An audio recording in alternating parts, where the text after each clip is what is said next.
দিই। ওকে, তো সকলকে গুড ইভিনিং। আশা করি আমার কথা শুনতে পাচ্ছ সবাই।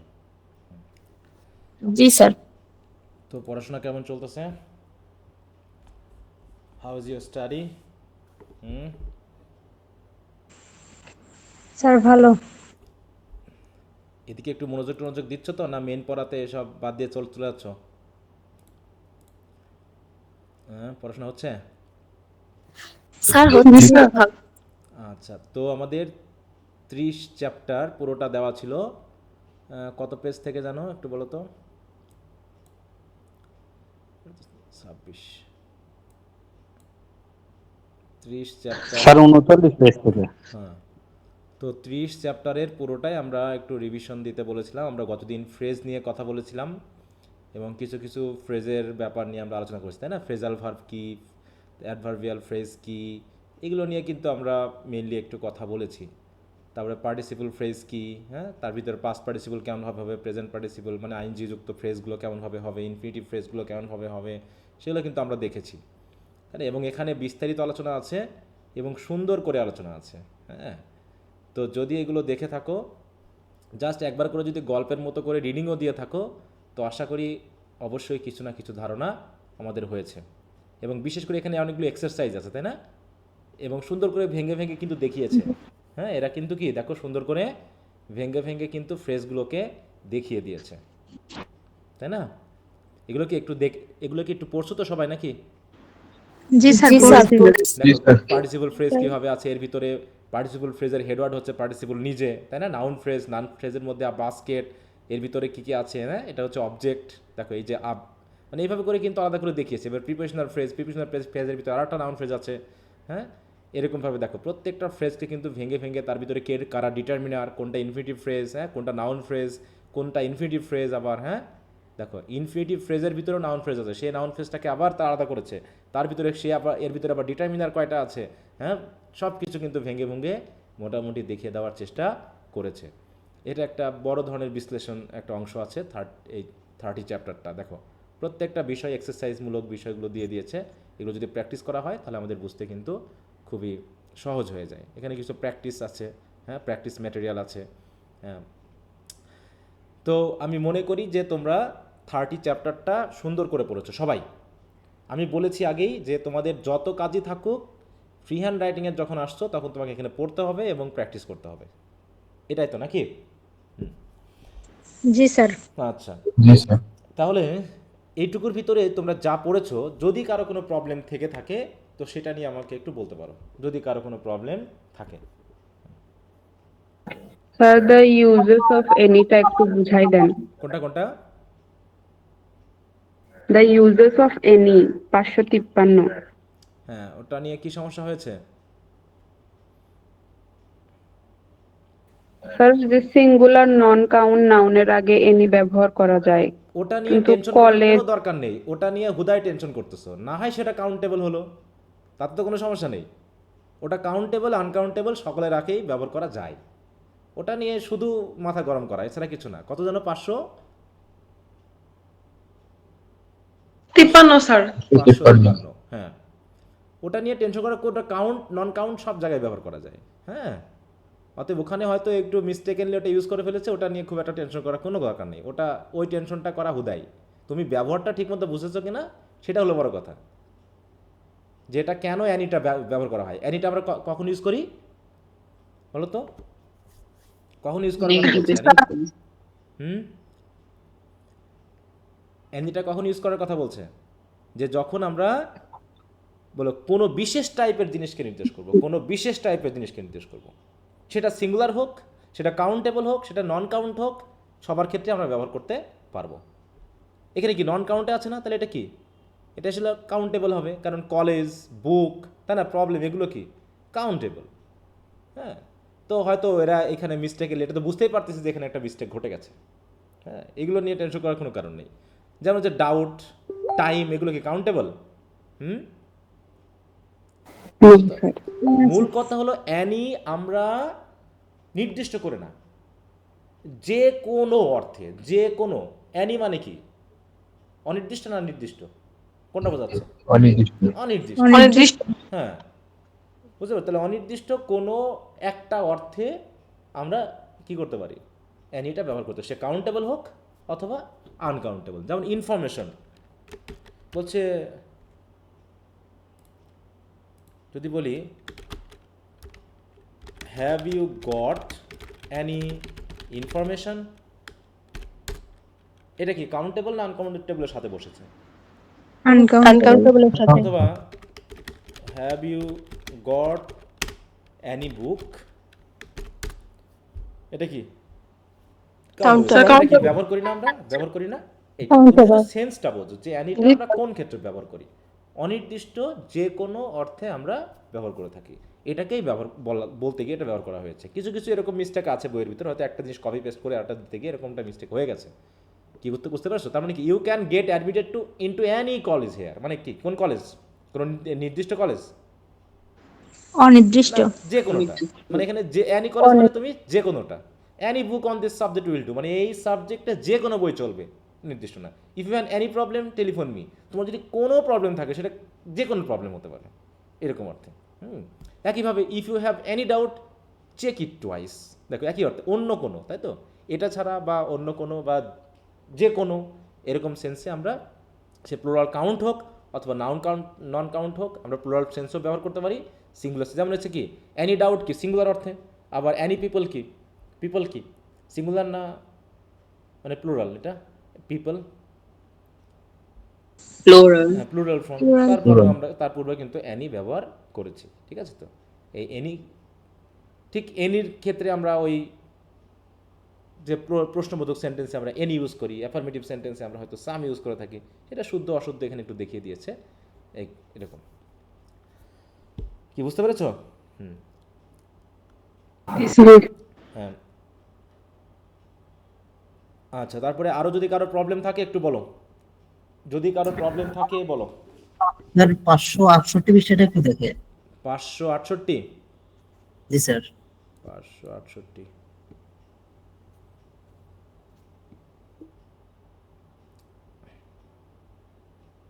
আচ্ছা। কোন জায়গায় সমস্যা? স্যার এখানে যে the cat under the table is fond of milk, এই সিম্বলটা। এখানে তোমার কি প্রবলেম বুঝাচ্ছ, মানে তোমার সমস্যাটা কোন জায়গায়, স্পেসিফিক কোনো প্রবলেম না এই জিনিসটাই বুঝি না যে কি বলা হয়েছে? স্যার এইখানে মানে নিচের অংশটা পুরোটা আমার বই নাই তো। এটা বুঝুন, তাই তো? The cat under the table is fond of milk. তাহলে এখানে আন্ডার দ্য টেবল কি, এটা কি একটা প্রিপোজিশনাল ফ্রেজ, তাই না? এবং এটা জি, স্যার। প্রিপোজিশনাল ফ্রেজ হিসাবে আমাদের হেডওয়ার্ডকে, এই ক্ষেত্রে কাকে নিয়ে কথা বলছি? টেবিল। তাহলে ক্যাটের পোস্ট মডিফায়ার হয়েছে, তাই না? ক্যাটের পোস্ট মডিফায়ার হয়েছে। তাই বুঝে দেখো, এই সেন্টেন্সে the cat under the table হলো পুরোটা একটা নাউন ফ্রেজ। যদিও দ্য টেবিল একটা নাউন ফ্রেজ, দ্য ক্যাট একটা নাউন ফ্রেজ, কিন্তু আপাতত এই ইজের সাবজেক্ট হিসেবে পুরোটাই বসেছে, তাই না? The cat under the table এই পুরোটা সাবজেক্ট না? হ্যাঁ, এই পুরোটাই সাবজেক্ট, এই পুরোটা একটা নাউন ফ্রেজ। এই নাউন ফ্রেজের হেডওয়ার্ড হলো ক্যাট। তাই বলছে দেখো, যা এখানে সাবজেক্ট হিসেবে ব্যবহৃত হয়েছে এর হেডওয়ার্ড হলো ক্যাট। এই হেডওয়ার্ডকে মডিফাই করতে আমরা আবার আন্ডার দ্য টেবল এই প্রিপোজিশনাল ফ্রেজটি ব্যবহার করেছি। অতএব মডিফায়ারটি একটি ফ্রেজ হওয়ায় তা হেডওয়ার্ডের পরে বসেছে। এইখানে শেষ কথাটা হলো গুরুত্বপূর্ণ, যে যদি আমরা কাউকে মডিফাই করতে চাই তাহলে সেটা, তার মডিফায়ারটা যদি সিঙ্গুলার ওয়ার্ড হয় বা সিঙ্গেল ওয়ার্ড হয় তাহলে আমরা তার আগে বসাতে পারি, কিন্তু যদি ফ্রেজ হয় সেটাকে আমরা তার আগে বসাতে পারি না, ওটাকে পোস্ট মডিফায়ার হিসেবে বসাতে হয়। আমি কি অ্যালং দ্য টেবল কি ক্যাটের আগে বসাতে পারবো? যে এরকম বলতে পারো যে the under the table cat, এটা কি বলা যাবে? না স্যার। এটা বলা যাবে। তার মানে এই আন্ডার দ্য টেবল এটা একটা প্রিপোজিশনাল ফ্রেজ, যেটা একটা নাউনের পরে বসে নাউনকে পোস্ট মডিফাই করেছে। এখানে গ্রামাটিক্যাল মানে নিয়মগুলোর উপরে জোর দেওয়া না, কিন্তু মনে থাকুক না থাকুক, আমি সিস্টেমটা বুঝছি না যে এইভাবে লেখা যায়, এইটা কিন্তু বোঝার বিষয়। হ্যাঁ, গ্রামারে গুরুত্ব দেওয়া আর গ্রামার পরে এটাকে গুরুত্ব দেওয়া, সেটা হচ্ছে বিষয়। যে তুমি রাইটিংকে গুরুত্ব দিবা, সেন্সটাকে গুরুত্ব দিবা, গ্রামারের নিয়ম তোমার মনে থাকুক না থাকুক, যে এইভাবে ব্যবহার করা যায়। যে কোনো প্রেপোজিশনাল ফ্রেজকে আমরা কি করতে পারি, নাউনের পরে বসে নাউনের পোস্ট মডিফায়ার হিসেবে ব্যবহার করে তাকে বিশেষভাবে স্পেসিফাই করতে পারি, অথবা তার সম্পর্কে অতিরিক্ত তথ্য আমরা দিতে পারি। এই একটার পর একটা তথ্য আমরা অ্যাড করতে পারি। প্রিপোজিশনাল ফ্রেজের ব্যবহার সবচেয়ে বেশি, ঠিক আছে? তো একটার পর একটা তো শুধু প্রিপোজিশন দিয়ে আমরা যুক্ত করতে পারি। অতএব প্রিপোজিশন তোমরা একটু ভালো করে পড়বা, যতটুকু ভালো করে পারা যায়।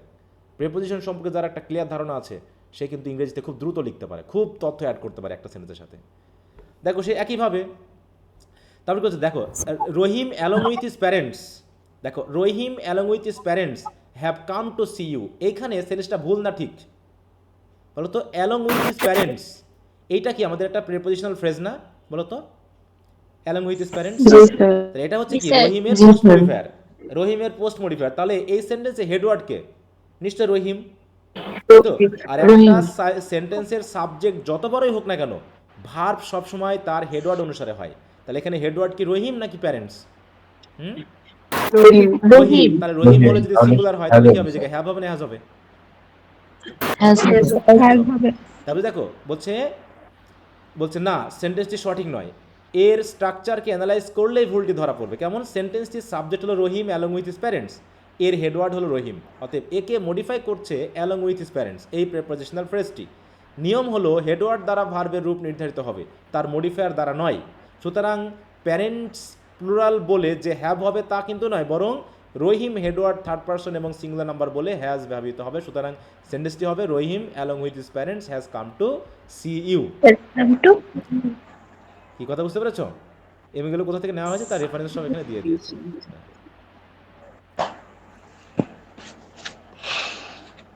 অ্যাডভার্ব অফ ফ্রিকোয়েন্সি এই জিনিসটা কি? কোনটা? Adverb of frequency. ফ্রিকোয়েন্সি মানে যে অ্যাডভার্ব দ্বারা একটা কাজ কতবার হয় সেটাকে বোঝায়।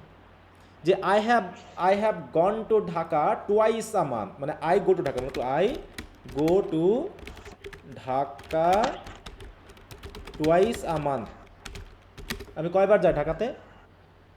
2 বার। তাহলে এখানে টুয়াইস আ মান্থ এটা কি জাতীয় অ্যাডভার্ব? Adverb frequency. তাহলে কতবার ঘটে? কতবার ঘটে? যেমন ভেরি অফেন বললাম কি, ভেরি অফটেন বা often he comes to our house, সে আমাদের বাড়িতে কতবার আসে? প্রায় আসে, প্রায় আসে। তার মানে এটা ফ্রিকোয়েন্সির ব্যাপার বোঝাচ্ছে। ঠিক আছে?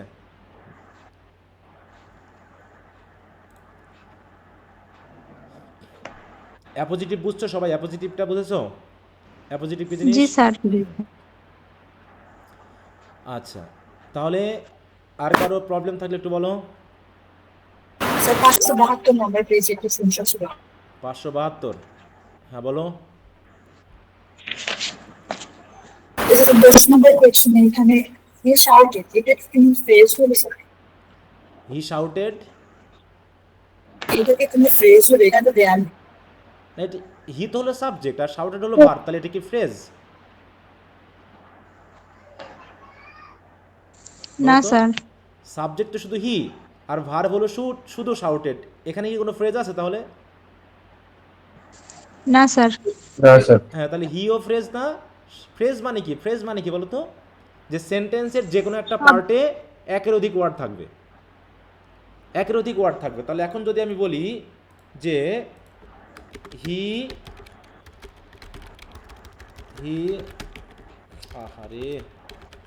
শাউটেড লাউডলি, এই সেন্টেন্সে কোনো ফ্রেজ আছে?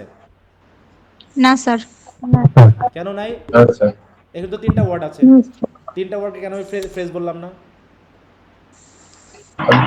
আলাদা আলাদা পার্ট, সেন্টেন্সের আলাদা পার্ট। এখানে হি হলো সাবজেক্ট, শাউটেড হলো কি ভার্ব, আর লাউডলি হলো কি অ্যাডভার্ব।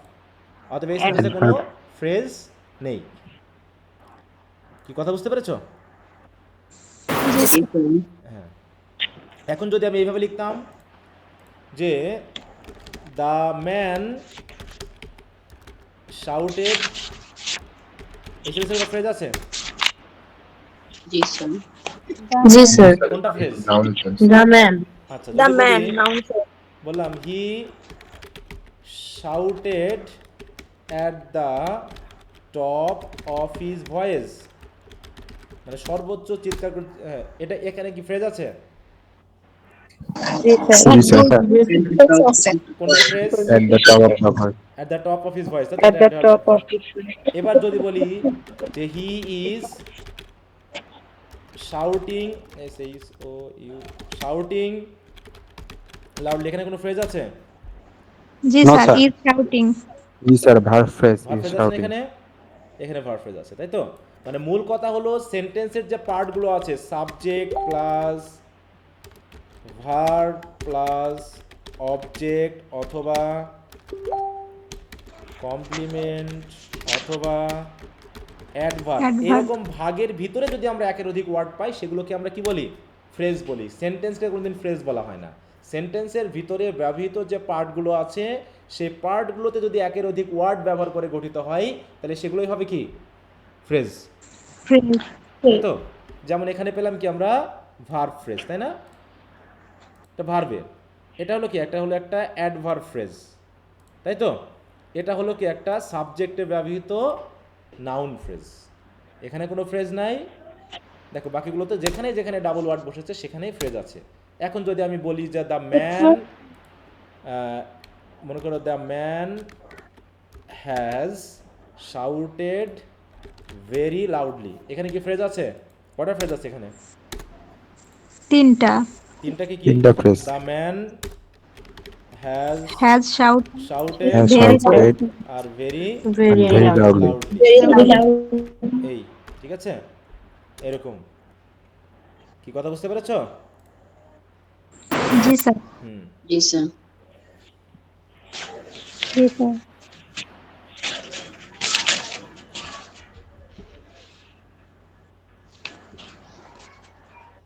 দেখো আরও যদি কারো কোনো প্রবলেম থাকে একটু বলবো, মানে এই জায়গাটা খুবই গুরুত্বপূর্ণ, খুবই গুরুত্বপূর্ণ। হ্যাঁ, স্যার এখানে ৯ নাম্বারটা ৫৭২ পেজের ৯ নাম্বারটা 572 পেজের 9 নম্বরে কি সমস্যা হয়েছে? হ্যাঁ, তোমার সমস্যাটা কোন জায়গায়? পুরো সেন্টেন্সটাই? স্যার এখানে ওয়ান অফ হিজ ফ্রেন্ড, এখানে ওয়ান হেডওয়ার্ড হয়েছে, মানে ফ্রেন্ডস হেডওয়ার্ড হয়নি কেন? এখানে এসেছে কয়জন, মানে কয়জনকে দেখা গেছে তাকে, তার সাথে দাঁড়িয়ে থাকে তার ফ্রেন্ড সবাইকে, না তার মধ্যে যে কোনো একজনকে? আমি কি সব ফ্রেন্ডের কথা বলছি? যে কোনো একজন friend কে। আমি কি সব ফ্রেন্ডের কথা বলছি, না যে কোনো একজনের কথা বলছি? যে কোনো একজনের। একজন। তাই না? এখন তাহলে আমি কি সব ফ্রেন্ডকে নিয়ে হেডওয়ার্ড ধরবো নাকি একজনকে নিয়ে ধরবো? একজনকে নিয়ে। হ্যাঁ, তাহলে একজনই আসবে, তাই না? One of his friends has come, তার একজন বন্ধু এসেছে। তাহলে কি সব বন্ধু আসছে? সবাই কি এখানে সাবজেক্ট, নাকি ওই অনেক বন্ধুর মতো একজন? অনেকের মধ্যে হ্যাঁ, ওই একজনকে আমরা এখানে ব্যবহার করছি, ঠিক আছে? এটা জি স্যার।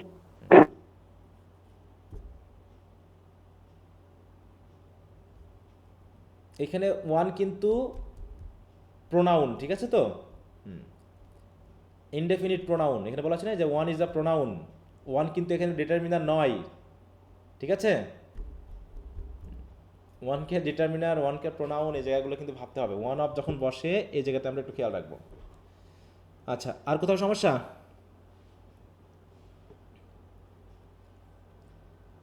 আচ্ছা, যদি সমস্যা না থাকে তাহলে এখন আমরা আরও কিছু সেন্টেন্স আজকে বিশ্লেষণ করব।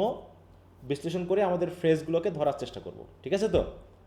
হ্যাঁ, কারণ আমরা গতদিন মোটামুটি মেন ফ্রেজগুলো সব জেনে ফেলেছি, তাই না? এখন আমরা দুটা ফ্রেজ বাকি আছে। তোমাদের প্রশ্ন ছিল হচ্ছে প্রেজেন্ট পার্টিসিপল কখন হবে এবং পাস্ট পার্টিসিপল কখন হবে, জিরান কখন হবে, তাই না? এটা নিয়ে একটা প্রশ্ন ছিল। এটা নিয়ে আমরা একটু প্রশ্নটা আলোচনা করে আমরা আজকে কিছু বাংলা সেন্টেন্সের ইংরেজি লিখব, ঠিক আছে? আজকে কিছু আমরা বাংলা সেন্টেন্সের ইংরেজি করব, ঠিক আছে? সবাই খাতা কলম একটু রেডি করো।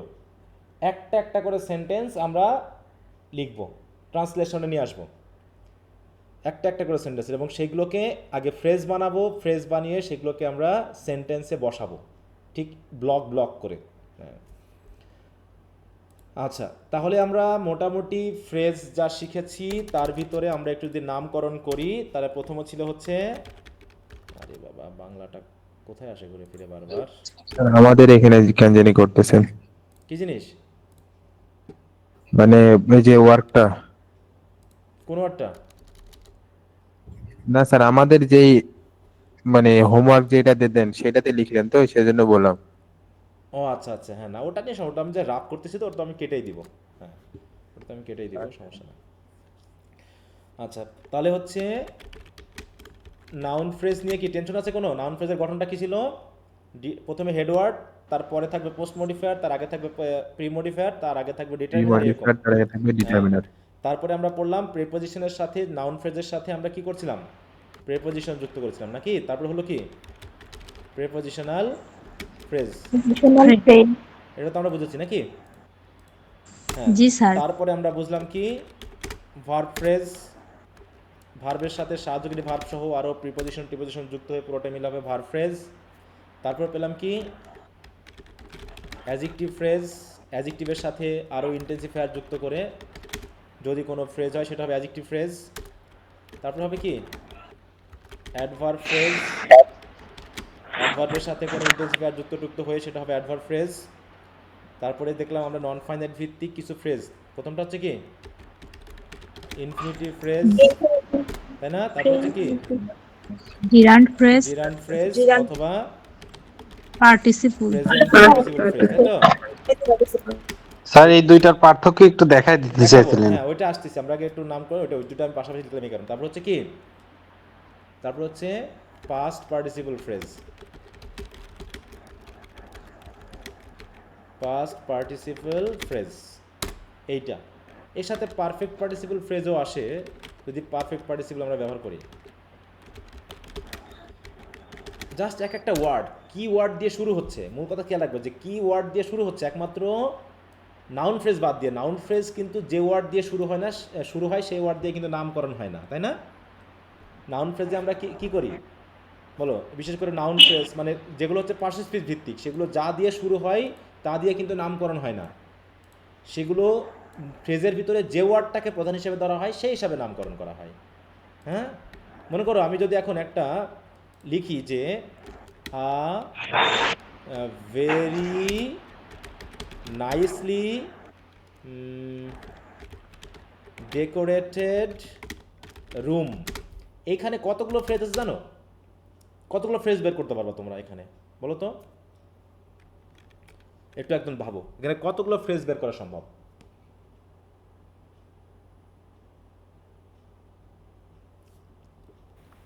চারটা না স্যার?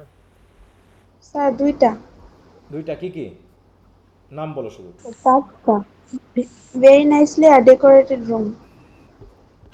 স্যার নাউন ফ্রেজ এবং অ্যাডজেক্টিভ ফ্রেজ। আর স্যার চারটা করা যাবে। অ্যাডভার্ব করা যাবে sir, very nicely. Participle phrase. না, পার্টিসিপল এটা ফ্রেজ হবে না, participle পার্টিসিপল phrase। ফ্রেজ হবে না। পার্টিসিপল ফ্রেজ হবে এখানে অলরেডি ডিটারমিনার না, দিয়ে শুরু হয়েছে, না, নাউন স্যার। দিয়ে শেষ হয়েছে, অতএব এটা তো আমাদের মেইন ফ্রেজটাই হলো কি, এটা একটা নাউন Noun তাই তো? এরপর এই ফ্রেজের ভিতর থেকে আমি যদি এখন এই নাউনটাকে বাদ দিই, নাউন বাদ দিলে অটোমেটিক ডিটারমিনার বাদ হয়, তাহলে কি হবে? এটা একটা অ্যাডজেক্টিভ ফ্রেজ, অ্যাডজেক্টিভ ফ্রেজ। ঠিক আছে তো? এবার এইটাকে নিয়ে যদি আমি আরেকটু নিচে নামাই দিয়ে যদি আমি অ্যাডজেক্টিভটাকে বাদ দিয়ে দিই, তাহলে হলো কি? এটা adverbial phrase. Adverb phrase. Adverbial phrase. তাহলে কয়টা ফ্রেজ পেলাম আমরা? টোটাল তিনটা। তিনটা ফ্রেজ কিন্তু আমরা পেয়েছি। নাউন ফ্রেজ পাচ্ছি, এর ভিতরে অ্যাডজেক্টিভ ফ্রেজ পাচ্ছি, আমরা অ্যাডভার্ব ফ্রেজ পাচ্ছি, ঠিক আছে? এইভাবে দিয়ে কিন্তু মোটামুটি আমরা ডেকোরেট করছি। কিন্তু তারপরে সবগুলো একসাথে মিলে একটা আমরা যাকে প্রধান, এখানে প্রধান হচ্ছে অ্যাডজেক্টিভ ডেকোরেটেড, এখানে প্রধান হচ্ছে নাইসলি। এই জন্য এইভাবে আমরা এক একটার সাথে এক একটা নিয়ে গিয়ে মূল সেন্টেন্স বা ফ্রেজে যাকে আমরা মডিফাই করতেছি বা যাকে কেন্দ্র করে কথা বলছি সে হচ্ছে হেডওয়ার্ড। অ্যাডজেক্টিভ ফ্রেজের হেডওয়ার্ড হচ্ছে অ্যাডজেক্টিভ, অ্যাডভার্ব ফ্রেজের হেডওয়ার্ড হচ্ছে অ্যাডভার্ব, নাউন ফ্রেজের হেডওয়ার্ড হচ্ছে কি নাউন। কিন্তু Noun। বাকি যেগুলো হচ্ছে পার্টিসিপেট বাদে, যেমন হচ্ছে prepositional phrase, infinitive phrase, gerund phrase, participle phrase, perfect participle phrase, এইগুলো হচ্ছে যা দিয়ে শুরু হয় সেই হিসাবে তাদের নামকরণ হয়। কেমন? আমি যদি এখন এই নাউন ফ্রেজের আগে একটা জিনিস লিখি যে মনে করো হায়ারিং, এটা কি ফ্রেজ হলো তাহলে? এখন পার্টিসিপল অথবা জেরান্ট। পার্টিসিপল বা জেরান্ড ফ্রেজ হয়ে গেল, তাই না? অথবা যদি বলি মনে করো যে হাউস উইথ, তারপরে তাহলে কি দাঁড়ালো? এটা past participle. Past participle phrase, তাই না? তো এইভাবে ঘুরে ফিরে সব একই জিনিস। বেসিক জায়গাটাকে যদি আমরা একবার বুঝে ফেলতে পারি, ইংলিশকে নিয়ে খেলা করা যায়। যে নিজের মতো করে এই যে তোমাদের যে সেন্টেন্সে ওয়ার্ড বসাতে গিয়ে যে প্রবলেমগুলো হয়, এগুলো নিয়ে কিন্তু খেলা করা যায় যদি আমরা একটু মানে বেসিক জায়গাটা বুঝে ফেলি। সেই বানর খেলার মতো তুমি শুধু বসাবা, তোমার সেন্সটা একদম পুরোপুরি ক্লিয়ার থাকবে। এখানে যে বসালাম এটা ঠিক হলো না ভুল হলো তুমি নিজেই বুঝতে পারবা। আচ্ছা যাক, ওটা নেওয়ার কথা না, আমরা চলে যাবো এখন জিরান্ড এবং প্রেজেন্ট পার্টিসিপলের ব্যবহারটা নিয়ে। তাহলে জিরান্ড এবং প্রেজেন্ট পার্টিসিপল গঠনগত দিক থেকে দুটাই একই জিনিস, সেটা হলো কি ভার্বের সাথে আইএনজি। আইএনজি। কিন্তু পার্থক্য হলো ভার্বের সাথে আইএনজি যুক্ত ওয়ার্ডটা যদি নাউন হিসাবে ব্যবহৃত হয় তাহলে সেটা হবে কি হবে জিরান। ঠিক আছে তো। আর যদি ভার্বের সাথে আইএনজি যুক্ত ওয়ার্ডটা যদি হয় কি অ্যাডজেক্টিভের মতো কাজ করে তাহলে অ্যাডজেক্টিভ অথবা অ্যাডভার্ব, অ্যাডজেক্টিভ অথবা অ্যাডভার্বের কাজ করে তখন হবে কি প্রেজেন্ট পার্টিসিপল। ঠিক আছে তো। এই হচ্ছে ব্যাপার, পার্থক্য তাছাড়া তেমন কিছু নয়। বুঝতে পেরেছো? এখন সেন্টেন্সে যখন ব্যবহার করা হবে তখন তোমাকে দেখতে হবে নাউন হলে পারে হেডওয়ার্ডটা মানে ভার্বের সাথে আইএনজি যাই হবে হেডওয়ার্ড। তার নাউন মানে কি, মনে করো তুমি একটা নাউন ফ্রেজে ভার্বের সাথে আইএনজি যুক্ত করেছো, তাহলে তখন আমি জিরান্ড তখনই বলতে পারবো যদি আমার ওই ভার্বের সাথে আইএনজি ওয়ার্ডটাই হেডওয়ার্ড হয়ে থাকে ওই সেন্টেন্সে। ঠিক আছে? যেমন আমি যদি বলি, এটা তো আমরা উদাহরণটা সবসময় জানি, walking is a good exercise, তাই না? এখানে ওয়াকিংটা কোথায় বসেছে? সাবজেক্টে না? আর সাবজেক্টে যখন সে বসে তখন সে নাউন হিসেবে বসেছে নিশ্চয়ই, তাই তো? জি স্যার। তাহলে কি এখানে কি ওয়াকিং কি জিরান্ড না প্রেজেন্ট পার্টিসিপল? জিরান। জিরান্ড। ঠিক আছে না? এখন মনে করি যদি আমি বলি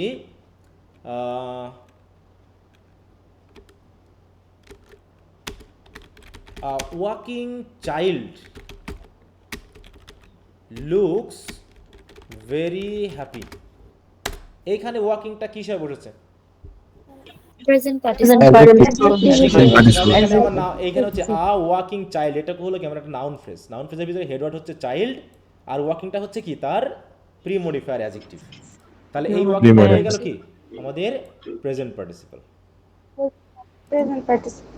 তার মানে কি যখন কোনো ভার্বের সাথে আইএনজি যুক্ত ওয়ার্ড কোনো নাউনকে বা ভার্ব কোনো অ্যাডজেক্টিভ না বারবার মিস করছি, কোনো ভার্বকে বা নাউনকে মডিফাই করবে, নাউনকে মডিফাই করলে অ্যাডজেক্টিভ হবে আর ভার্বকে মডিফাই করলে অ্যাডভার্ব হবে, তাই না? এখন ভার্বকে কীভাবে মডিফাই করতে পারে দেখো, যে the man comes to me crying, লোকটা আমার কাছে কাঁদতে কাঁদতে আসলো, লোকটা আমার কাছে কাঁদতে কাঁদতে আসলো, কিভাবে আসলো? কাঁদতে কাঁদতে। কাঁদতে কাঁদতে। তাহলে তার তাহলে এই কাঁদতে কাঁদতে দিয়ে কি তার আসার অংশটা বা ভার্বকে মডিফাই করছে না? দেখো তো।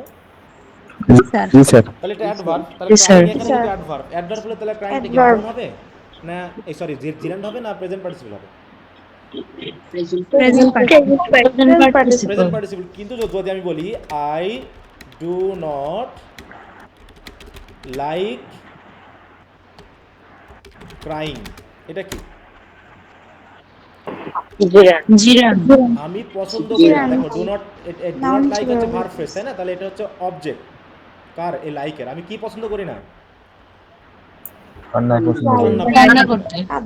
কান্না পছন্দ করছি না। তাহলে এই কান্নাটা হচ্ছে এর কাছে এখানে নাউন, অবজেক্ট হিসেবে বসেছে। তাহলে সাবজেক্ট হিসাবে যদি কোনো আইএনজি বসে তাহলে সেগুলো হয়ে যায় জিরান্ড। কিন্তু যদি বলি I don't like a crying man, তাই তো? আচ্ছা I don't like crying men দিই, তখন প্রেজেন্ট পার্টিসিপল। Present participle. কারণ সে তখন মেনকে বলে। আমি কাদের পছন্দ করি না? ওই মেনগুলোকে পছন্দ করে, যে মেনগুলো কান্না করে। ঠিক আছে তো?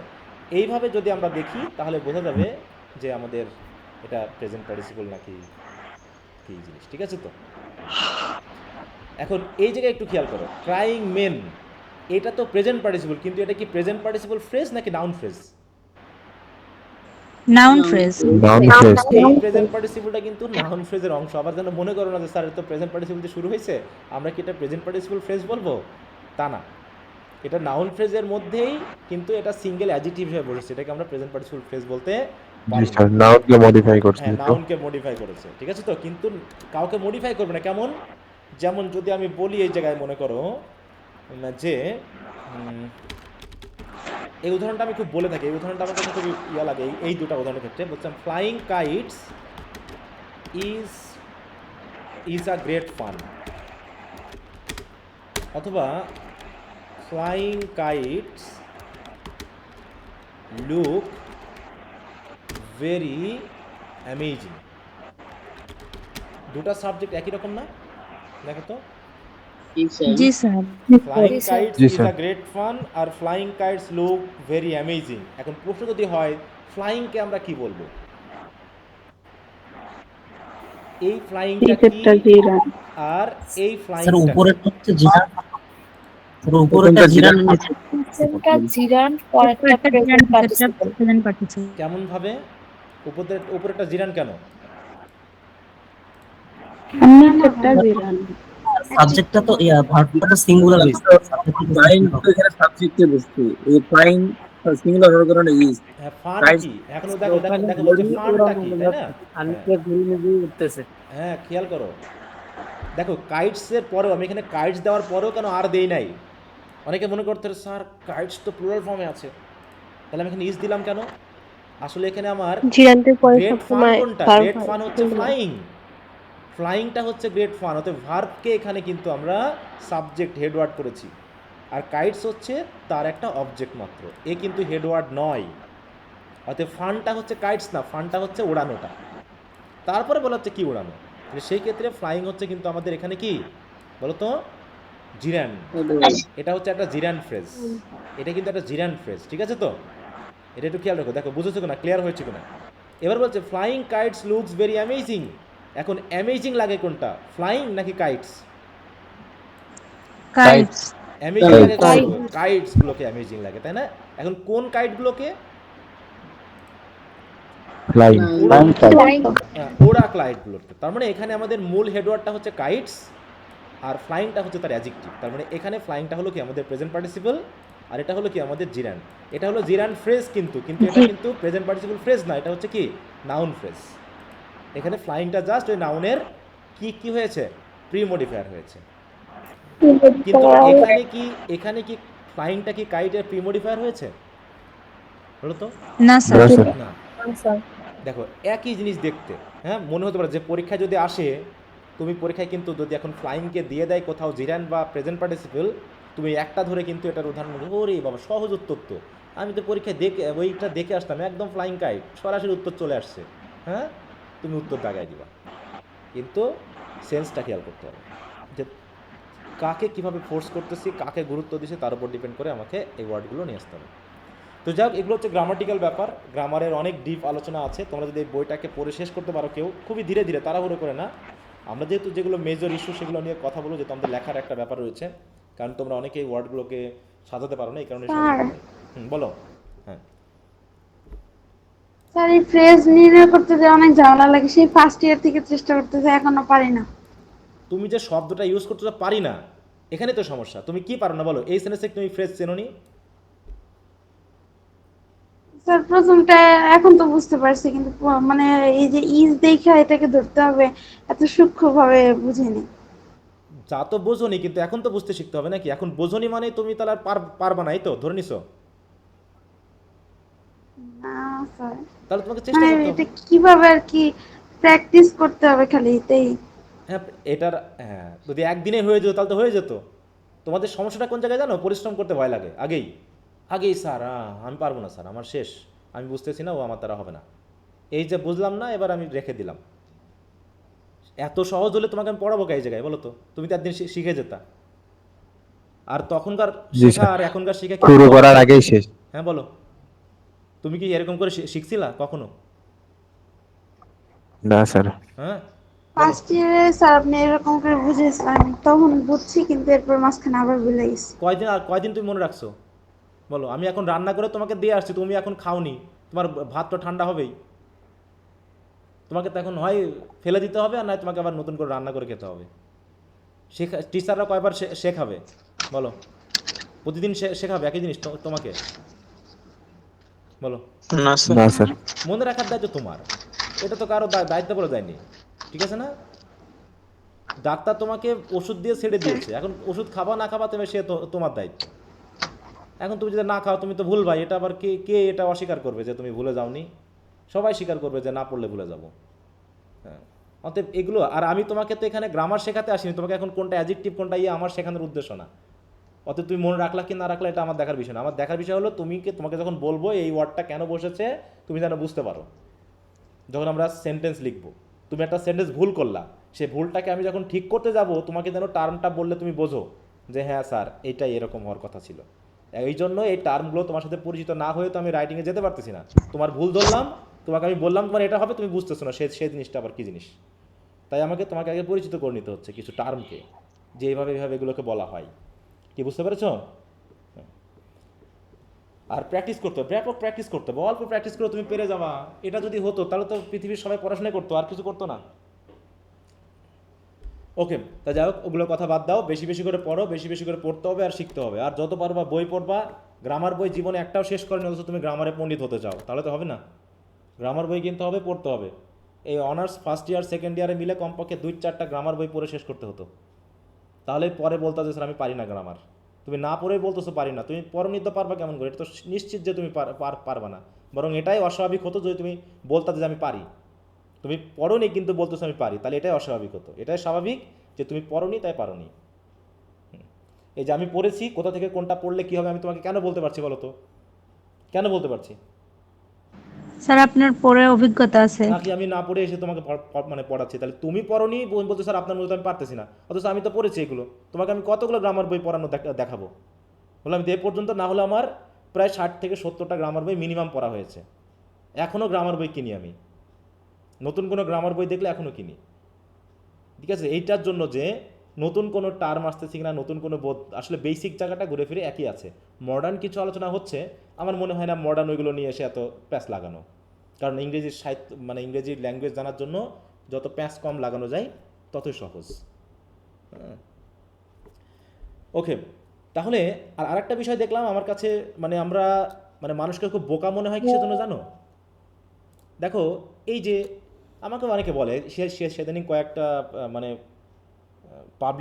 পাবলিশার থেকে এবং কয়েকটা বইয়ের দোকান থেকেও কল দিয়ে মাঝে মাঝে বলে, স্যার আপনি দু একটা বইটাই বার করেন, আপনার বোঝানোর ধরনটা একটু অন্য ধরনের দেখি, আপনি একটু।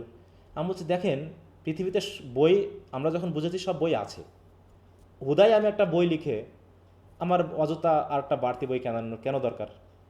আর একটা হচ্ছে ক্লাসে বোঝানো আর বই লেখা কি এক জিনিস বলো তো? লিখতে গেলে ঘুরে ফিরেও একই রকম আসবে। তুমি ভিন্ন ভিন্ন বই কেনো যারা পণ্ডিতি করে, দেখবো যে ফেসবুকে টেসবুকে এমন পণ্ডিতি করে মনে হয় যেন ওরটাই মনে হয় পৃথিবী থেকে একমাত্র ইংলিশের আবিষ্কারক, আর কেউ নেই। দিয়ে যখন তুমি বই পড়া শুরু করবে দেখবে ঘুরে ফিরেও একই জিনিস বলতেছে, একই রকম কিন্তু তার উদাহরণ, একই আলোচনা, বাড়তি কিন্তু কিছু নাই। ঠিক আছে, তো ওই রকমটা না, বোঝানো এক জিনিস, ক্লাসে একটা জিনিস বোঝানো টিচারের দ্বারা এক জিনিস, আর গ্রামার বই উপস্থাপনা আর এক জিনিস। ঠিক আছে, যেটা আমি এখন বোঝাচ্ছি এটা বই আমি লিখতে পারবো না, এটা লিখতে গেলে আরও বেশি জটিল লাগবে, লিখে বোঝানো সম্ভব না। এটা বোঝানো সম্ভব বলো? এইগুলো এত বেশি যেভাবে কথা বলা হয় এগুলো জাস্ট তোমাকে উপস্থাপন করা। ওকে, আর যদি কারো সমস্যা না থাকে আবারও এটা রিডিং দিবা, এটাকে, হ্যাঁ আবারও একবার রিডিং দিবা, দিয়ে যদি কারো কোনো প্রবলেম পাও নেক্সট দিনেও কথা বলা হবে। কিন্তু আজকে আমরা কয়েকটা সেন্টেন্স লিখবো এখন, ঠিক আছে? যে আমরা যেগুলো শিখলাম সেইগুলোকে প্রয়োগ করতে পারছি কিনা।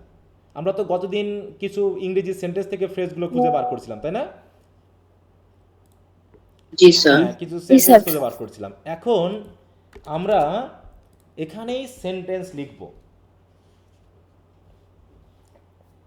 এবং দেখবো যে একটা প্রথমে আমরা কিছু ছোট সেন্টেন্স লিখবো, কিছু ছোট সেন্টেন্স। তোমরা সবাই খাতা কলম বার করো, অথবা তোমরা গুগল মিটের এই যে মেসেজ অপশনে তোমরা লিখে দিতে পারো। আমি এখানে বাংলা সেন্টেন্সগুলো লিখবো আর তোমরা আমাকে লিখে দিবা সবাই কিন্তু, ঠিক আছে তো? অথবা খাতায় লিখবা, লিখে আমি যখন ওগুলো আবার ইংরেজি বলবো তুমি একটু মিলিয়ে নিবা যে তোমার যদি কোনো ডিফারেন্স হয় তোমার সাথে আমার মিলছে কিনা। খুবই সহজ দিব, প্রথমে ছোটো ছোটো সেন্টেন্স দিব, সিম্পল সেন্টেন্স বলতে পারো এবং পারবা তোমরা, আশা করি। কি সবাই রেডি তো? জি স্যার। জি স্যার। মনে করে বললাম যে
কয়টা সেন্টেন্স হলো? 5টা হয়েছে?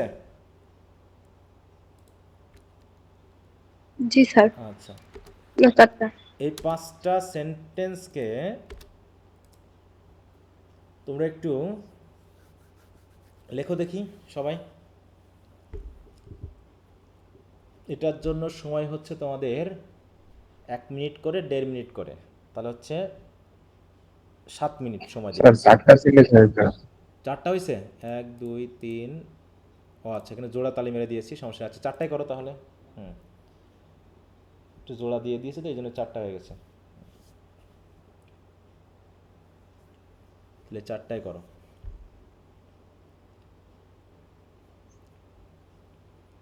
এখন বাজে 54 ছিল।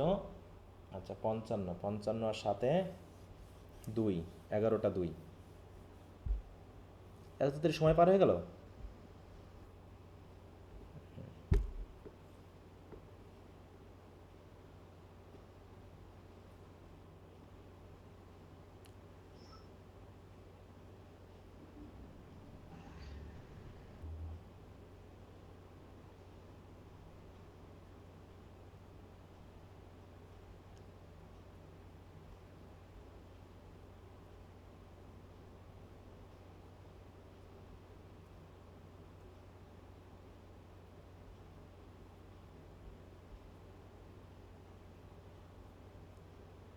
স্যার হয়েছে।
আমরা কি সবাই শেষ করেছি?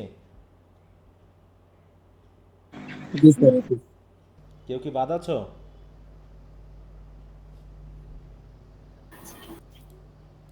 কেউ কি বাদ আছো দিতে?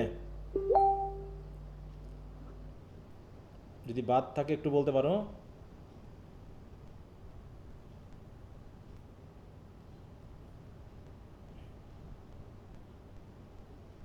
সবাই একটু কথা বলবা, হ্যাঁ? স্যার খাতায় লিখছি, আপনি বললে পরে মিলাই নিব। আচ্ছা, মানে কেউ বাদ আছে স্যার, কিনা খাতা ওটাই। আমি কি পড়ানো শুরু করব, না যেহেতু আমি আরো 2 মিনিট বেশি দিয়েছি তাই বলছি, যদি কারো যদি কেউ বাদ স্যার। যদি কেউ বাদ থাকে একটু বলো, না হলে আমরা শুরু করে দিই, সময় নষ্ট করবো না, এই জন্য বলছি।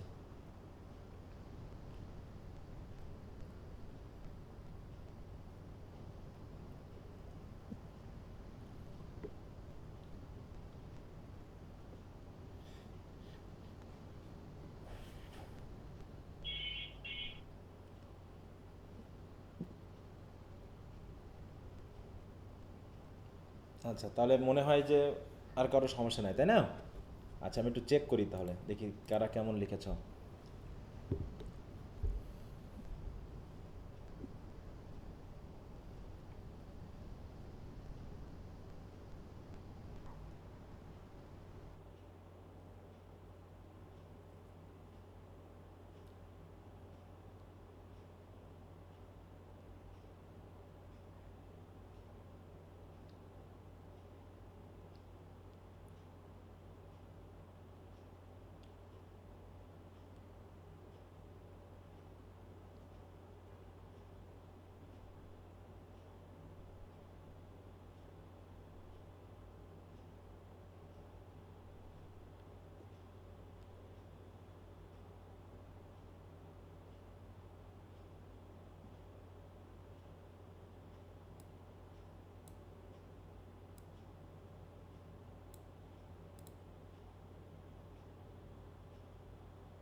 আচ্ছা, অনেকে লিখেছো, অনেকেরটা একটু মিস্টেক হয়েছে এই জায়গাগুলোতে।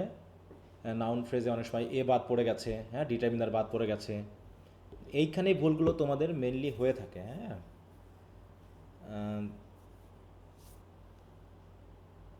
এই যে যেমন পোর ফাদার শুধু লিখেছো, হ্যাঁ, he is a son of poor father. কি শুধু পোর ফাদার বললে কি হবে বলো তো, নাকি ডিটারমিনার আনতে হবে? স্যার এ পোর ফাদার হবে। হ্যাঁ, পোর ফাদার, এই জায়গাগুলো যে সিঙ্গুলার কমন নাউন হলেই ওখানে তো সে ডিটারমিনারের কথা বলাই হলো, ডিটারমিনার না দিলেই ভুল, হ্যাঁ। College on food everyday, he is the son of a poor father, he is a brilliant student and he is very careful about is he goes to the college. হ্যাঁ, অনেকে ভালোই লিখেছ, অনেকের একটু মিস্টেক হয়েছে, বিশেষ করে পায়ে হেঁটে, এইটার মিনিংটা অনেকের কাছে একটু মানে মেলেনি, এই জায়গাটা একটু মিস্টেক হয়েছে অনেকের, হ্যাঁ। স্যার এটা বাই ওয়াকিং দিলে না না না না না, এটা একটা ফ্রেজই আছে অন ফুট, অথবা পুরোপুরি ভার্ব হিসাবে ওয়ার্কস দিয়ে দিব, হ্যাঁ। আমি বলতে পারি কি, হি, সরি দাঁড়াও, কোথায় আবার কি দাঁড়ালো, আমি বলতে পারি কি যে he works to college everyday. Works to মানে কি, হেঁটে যাওয়া, ঠিক আছে তো, এটা বলতে পারি। অথবা আমরা যেটা প্রধানত বলে থাকি, he goes to college, school, তাই তো, কলেজে যায়, তাই তো, he goes to college everyday on foot. Everyday, everyday তুমি আগে দাও পরে দাও যেখানে খুশি দাও, এখানে আবার এভরিডে আলাদা করে ধরে, হ্যাঁ। He works to college everyday অথবা he goes to college on foot everyday, এটা দিয়েছে অনেকেই, তাই না? মোটামুটি ঠিক আছে এটা। সে একজন দরিদ্র পিতার সন্তান। এইখানে আমাদের সাবজেক্ট তো হি হচ্ছে, ভার্ব হচ্ছে ইজ, সে হয়। এইখানে একটা যে ফ্রেজ গঠন আছে, তাই না, একজন দরিদ্র পিতার সন্তান। এইখানে আমি ফ্রেজটা কিভাবে গঠন করব? এই জায়গায় প্রথমে কি, সে একজন সন্তান, তাই না? আমরা বলতে পারি কি, সে একজন সন্তান, তাহলে কি লিখবো? আচ্ছা আমি একটু আসি, he is Is a the son. son কার সান? সেটার জন্য আমরা ওই যে অফ যুক্ত করব। কি দিব? Prepositional phrase of of. কার? একজন দরিদ্র পিতা। এবার লিখি একজন দরিদ্র পিতা, তাহলে কি লিখবো? a poor father? তাই তো? কি দিব? দরিদ্র কি দিব? পোর। পোর Poor ফাদার। father. তাহলে আমাদের দুটো নাউন ফ্রেজ, এটা আর এটার সাথে প্রিপোজিশনাল ফ্রেজ দিয়ে আমরা কি করেছি, একে পোস্ট মডিফায়ার করেছি। তাহলে কি দিলাম? He is a San of a poor father. এইটা হয়ে গেল। তারপর যে সে খুবই মেধাবী ছাত্র ও পড়াশোনায় অত্যন্ত মনোযোগী। তাহলে সে খুবই মেধাবী ছাত্র, এখানে দুটো জিনিস আছে, কম্পাউন্ড সেন্টেন্স, একটা অংশ আছে আর এই অংশ আছে একটা। তাহলে প্রথমে দিব সে খুবই মেধাবী ছাত্র, তাহলে এটা সবাই মোটামুটি ঠিক লিখেছো। হি ইজ, এখানে কি কোনো আর্টিকেল আসবে? এখানে আর্টিকেলদের বাংলায় বোঝা যাক আর না যাক, মেধাবী ছাত্র, আসবে স্যার। এ তাহলে ছাত্র হচ্ছে স্টুডেন্ট, তাই না? সে একজন খুবই মেধাবী শুরু করি, ছাত্র। তাহলে একজন ছাত্র, তাহলে সে হচ্ছে ছাত্র, তাহলে সে অবশ্যই একজন ছাত্র। কি ছাত্র? খুবই মেধাবী, একটা অ্যাডজেক্টিভ ফ্রেজ দিয়ে দিব, very talented. তাই তো? Merit MERI TORIOS। তাহলে এইভাবে আমাকে এই পুরো নাউন ফ্রেজটা আমাকে কমপ্লিট করতে হবে। এখানেই আমাদের প্রবলেমটা অনেক বেশি থাকে, যে আমরা ফ্রেজটার কমপ্লিশনটা করি না।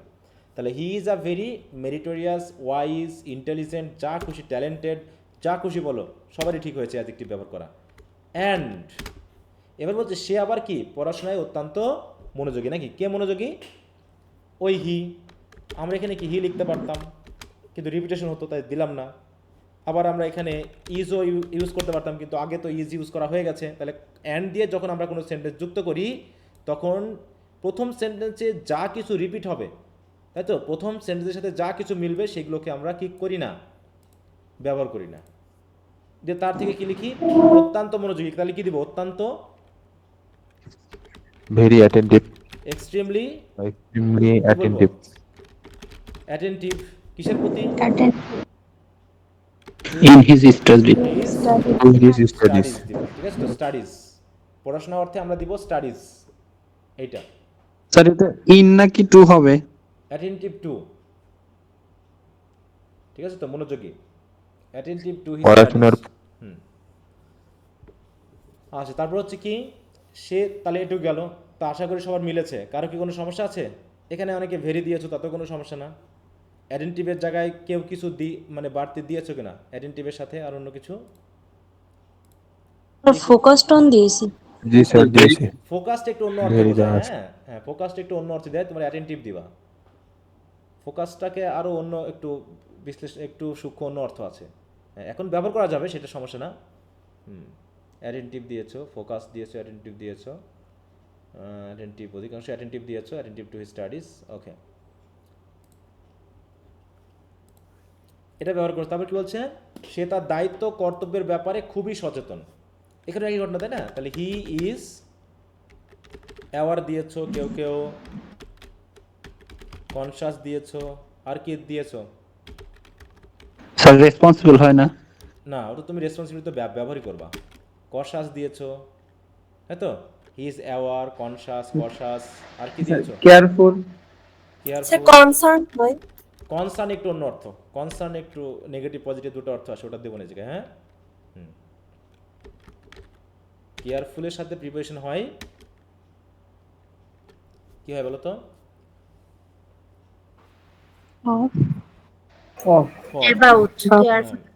এই জন্য একটু এখানে আমরা এটা আপাতত বসাচ্ছি না, কারণ আমরা বাকিগুলোর সাথে সব অফ বসাবো। তাহলে সিনসিয়ার হবে না? হ্যাঁ, সিনসিয়ার হবে। ফোকাসড হয় না? হ্যাঁ, ফোকাসড, জি স্যার। ফোকাসটা একটু অন্য অর্থে দাও, ফোকাস একটু অন্য অর্থে দাও। হ্যাঁ স্যার এখানে তো খুবই আছে, তাহলে কি ভেরি হবে না? হ্যাঁ, আমরা আসবো, ভেরি দিব। তাহলে আমরা প্রথমে অ্যাডজেক্টিভ দিলাম, ফ্রেজগুলোকে আমরা গঠন করবো। এই জন্য বললাম ফ্রেজগুলোকে আমরা খেয়াল করবো যে আমরা কীভাবে ভুলগুলো যেন না করি। তাহলে হচ্ছে কি, ভেরি দিলাম, দিয়ে কি দেবো? এবার একটা অফ দিব কিসের প্রতি? এখানে একটা ফ্রেজ আছে দায়িত্ব কর্তব্য, এই ফ্রেজটা অনেকে মিস্টেক করেছো। প্রথমে কি ডিউটিস, তারপরে হচ্ছে কি রেসপন্সিবিলিটিস, অনেকে রেসপন্সিবিলিটিস অ্যান্ড ডিউটিস দিয়েছে, এটা কিন্তু ভুল ব্যবহার। হ্যাঁ, এটা ফ্রেজগুলো এইভাবে ব্যবহার করতে হয়। তাহলে হচ্ছে ডিউটিস অ্যান্ড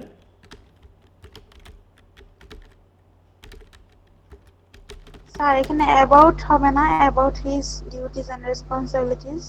হ্যাঁ, অ্যাবাউটটা ব্যবহার করা যাবে, কিন্তু অ্যাবাউটের সাথে অফ হবে, কনসাসের সাথে অফও ইউজ করা যায়, অ্যাবাউট ইউজ করা যায়। ঠিক আছে, কনসাসের সাথে অফও ইউজ করা যায়, অ্যাবাউট ইউজ করা যায়। না স্যার আমি অ্যাওয়ার দিছি, অ্যাওয়ারের সাথে কি অ্যাবাউট যাবে? না, ওই জন্য বললাম যে অ্যাওয়ারের সাথে অফ, আমি তো বলে দিলাম। Or of the appropriate preposition. হ্যাঁ, অ্যাওয়ারের সাথে অফ যাবে, কিন্তু কনসাসের সাথে অ্যাবাউটও হয়, অফও হয়, কনসাসের সাথে অ্যাবাউটও হয়, অফও হয়। আমি এখন এখানে তো অ্যাবাউট ইউজ করতে পারছি না, কারণ এখানে তাহলে আমাকে অ্যাওয়ারের সাথে অফ বলে তারপরে অ্যাবাউট এখানে ইউজ করতে হবে। হ্যাঁ, এই জন্য আমি শুধু এখানে কেয়ারফুলের সাথে কি অ্যাবাউট হবে? কেয়ারফুল, অ্যাবাউট আছে, ফর আছে, অফ আছে। Appropriate definition he is very careful about his duties and responsibilities. হইছে স্যার এটা? ঠিক আছে, হ্যাঁ ঠিক আছে। For, careful for. হ্যাঁ, ওকে স্যার হ্যাঁ বলো। আমি এখানে দিছি he sincere towards his duties and responsibility. হ্যাঁ হবে সিনসিয়ার, তবে সচেতন। সিনসিয়ারটা একটু অন্য অর্থে যায়, সচেতন একটু অন্য অর্থ। হ্যাঁ, একটু এর সাথে সরাসরি নিয়ে আসো। হ্যাঁ, ওগুলো ব্যবহার করা যাবে, যখন তুমি এমনিতে ব্যবহার করবা তখন মিলে যাবে, ওগুলো হয়ে যাবে, সেটা সমস্যা না। হ্যাঁ, তুমি যখন ব্যবহার করবা মানে ওপেনলি ব্যবহার করতেছো কথাগুলো বোঝানোর জন্য, তখন আমরা বুঝে নিব। হ্যাঁ, কিন্তু একটু সিনসিয়ার ব্যাপারটা কি, একাগ্রতা বোঝায়, তাই না? সিনসিয়ারটা বোঝায় কি, কোনো কিছুর প্রতি একাগ্রতা, আর এটা হচ্ছে সচেতনতা, আন্তরিকতা একটু। হ্যাঁ, সিনসিয়ার হচ্ছে আন্তরিকতা বা একাগ্রতা এরকম, আর সচেতন হচ্ছে কি ওই বিষয়ের সম্পর্কে সর্বজ্ঞ জ্ঞান থাকা। আর আরেকটা হচ্ছে কাজের সাথে রিলেটেড হলে আমরা সিনসিয়ার বা এই জাতীয় জিনিস বুঝি। হ্যাঁ, যেন কোনো অ্যাক্টিভিটি করতেছি তখন এই ব্যাপারগুলোর সাথে আমরা একটু সিনসিয়ারিটি আনি। হ্যাঁ, আচ্ছা, তো যাই হোক, এগুলো তোমরা অনেকে ব্যবহার করেছো। এই যে ফ্রেজগুলো আমি জাস্ট এখানে একটু দেওয়ার চেষ্টা করছি যে তোমরা ফ্রেজগুলো ঠিক মতো ব্যবহার করতে পারো না। এগুলো ছোটো সেন্টেন্স, যত বেশি লেখা যায়, হ্যাঁ যত বেশি লেখা যায় এই প্রবলেমগুলো হবে। আগামী ক্লাসে আমরা যেহেতু আজকে ফ্রেজ নিয়ে কথা বললাম, আগামী ক্লাসে আমরা মোটামুটি দুটা বিষয় নিয়ে কথা বলবো, সেটা হলো টেন্স এবং ভয়েস। ঠিক আছে, আর তোমাদের প্রিপোজিশন সম্পর্কে একটু পড়া দিতে হবে, আমার প্রিপোজিশন দিতে হবে, কারণ প্রিপোজিশনের যে প্রচুর ব্যবহার আছে ওই ব্যবহারগুলো যেন আমরা করতে পারি।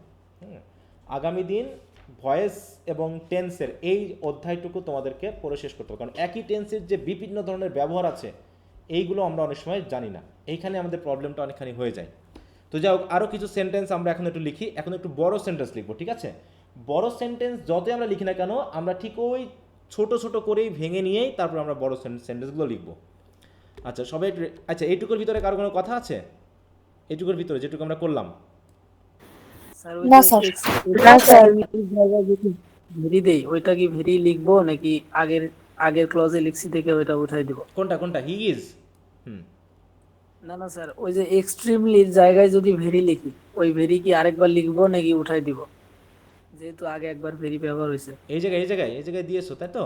হ্যাঁ, একটা স্যার নিচে আর উপরে তো স্যার ভেরি আছে, আর এবং এ থাকার কারণে ওটা তো আমি বুঝিনি এখনো কথা, এই ভেরি নিয়ে সমস্যা? না না স্যার, না স্যার, ওই যে হি ইজ এক্সট্রিমলি, আরেকবার ওই ভেরি লিখি, ওইটা এক্সট্রিমলি কি পরিবর্তে লিখবো সে নাকি ভেরি ইউজ করতে যাচ্ছে। আমি বুঝি নাই, একজন কথা বলো, দুইজন বললে আমি বুঝি নাই। যার সমস্যা সে বলো। হ্যাঁ, এক্সট্রিমলি এখানে যদি আমি ভেরি ব্যবহার করি, হ্যাঁ, ওইটা কি সরাসরি লিখবো নাকি ওই রকম উজ্জ্ব রেখে দিব, যেরকম যে হি ইজ এগুলো উজ্জ্ব আছে? না অবশ্যই না, এটা তো আলাদা ফ্রেজের জায়গায় আসতেছে, এটা তো পার্ট না। তুমি একটা পার্ট যদি হয় তাহলে তুমি মিউট রাখতে পারো, কিন্তু যখন তুমি একটা ফ্রেজের ভিতরে, এই ফ্রেজের সাথে এই ফ্রেজের কোনো লিঙ্ক আছে বলো? জি স্যার, আমি লিখছি কিন্তু ওইটা শিওর ছিলাম না, এই জন্য বললাম। না অবশ্যই না, এটা তো ফ্রেজ না, তুমি বরং একটা পার্ট, একটা সাবজেক্ট এক আছে তাই সাবজেক্ট। এখন যদি বলো স্যার এখানে তো একটা আর্টিকেল দিয়েছি, তাহলে পরের ফ্রেজে কি আমি আর্টিকেল দিব? ফ্রেজ আলাদা, ওটার কোনো সাথে আর কোনো সম্পর্ক নাই। তাহলে তুমি বলতে স্যার এখানে তো একটা ফ্রেজ দিয়েছি, তাহলে এই ফ্রেজ আমি দিব কেন? অতএব ওগুলোর সাথে কোনো ব্যাপার না, ব্যাপারটা হচ্ছে পার্ট মানে সাবজেক্ট। এখানে সাবজেক্ট সিমিলার, আমি সাবজেক্টটা দিলাম না। এখানে ভার্ব ভার্ব সিমিলার, আমি ভার্বটা দিয়ে বললাম। এখন এখানে স্যার ভেরি ইউজ করেছি, আবার এই ফ্রেজের সাথেও যে ভেরির ব্যাপারটা আমি দেবো কি দেবো না এমনটা এর সাথে যাবে না, ঠিক আছে তো? হ্যাঁ, ওটার সাথে আমি স্যার আনবো না। আমি লিখছি কিন্তু শিওর হলাম না। হ্যাঁ, আমি লিখছি কিন্তু আরেকবার শিওর হলাম এই। আচ্ছা আচ্ছা, ঠিক আছে। হ্যাঁ, না ওটা ফ্রেজ ক্লজের যখন ব্যাপার আসবে তখন একমাত্র পার্ট আমরা মিউট রাখবো, হ্যাঁ, বা সাইলেন্ট রাখবো, কিন্তু যদি ফ্রেজ ওই ফ্রেজ আলাদা এই ফ্রেজ আলাদা এভাবে ধরে আমরা কখনো এক করবো না। আচ্ছা, তো ঠিক আছে, সবাই একটু খাতা কলম রেডি করো। আমরা একটা বড় সেন্টেন্স লিখবো এখানে, যেখানে 3টা ক্লজ থাকবে। আমরা ক্লজও করব, কিন্তু আপাতত আমরা সেন্টেন্সগুলো দিয়েই আমরা ফ্রেজের ব্যাপারটা একটু নিয়ে আসি। যেমন বললাম, ঠিক আছে তো, হ্যাঁ, একজন মুক্তিযোদ্ধা।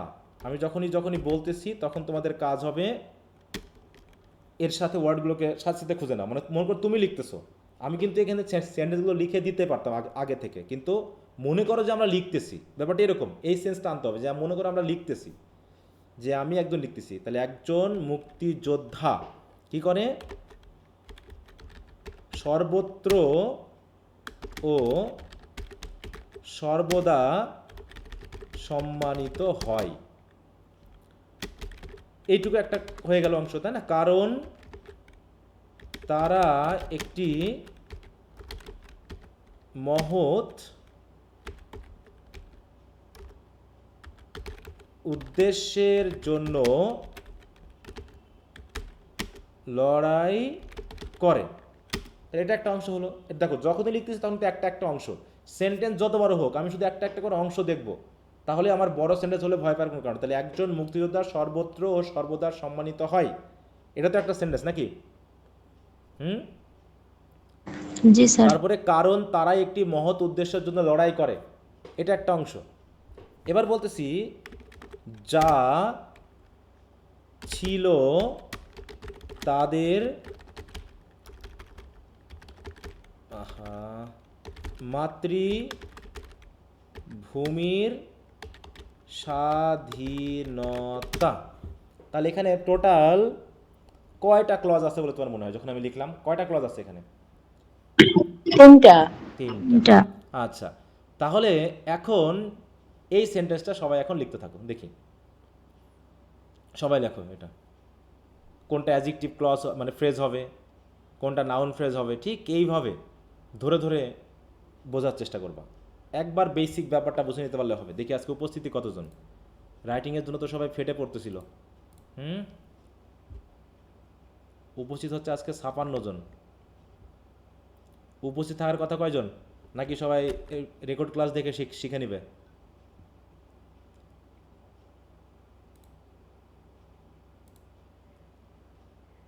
আচ্ছা, তো সবাই একটু করো এটা।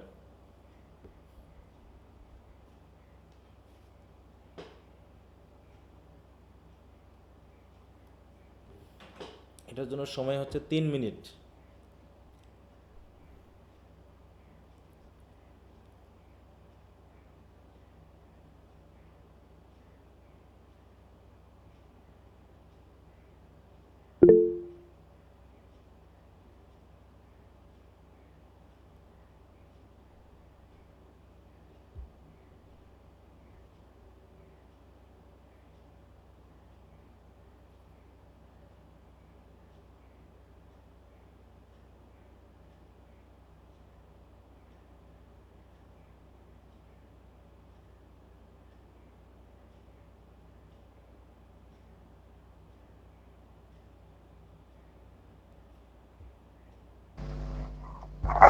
স্যার লেখা শেষ।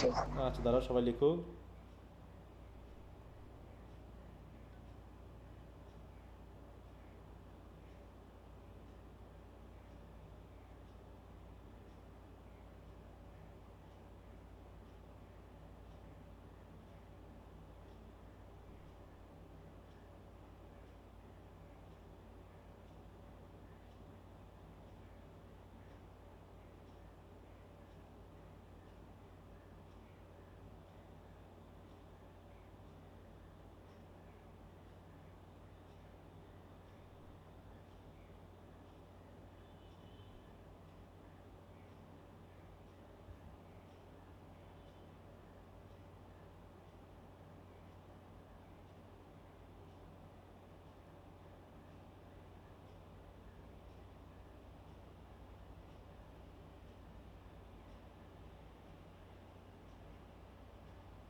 আচ্ছা, তো আশা করি সবাই লিখেছো।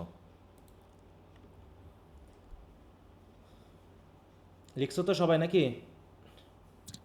স্যার একটু বাকি জি আছে। স্যার। আচ্ছা, আবু সাইদ তো পুরো ফায়ার ফাইটার লিখছো গো। ফায়ার ফাইটার মানে কারা? ফায়ার ফাইটার মানে কি, কারা?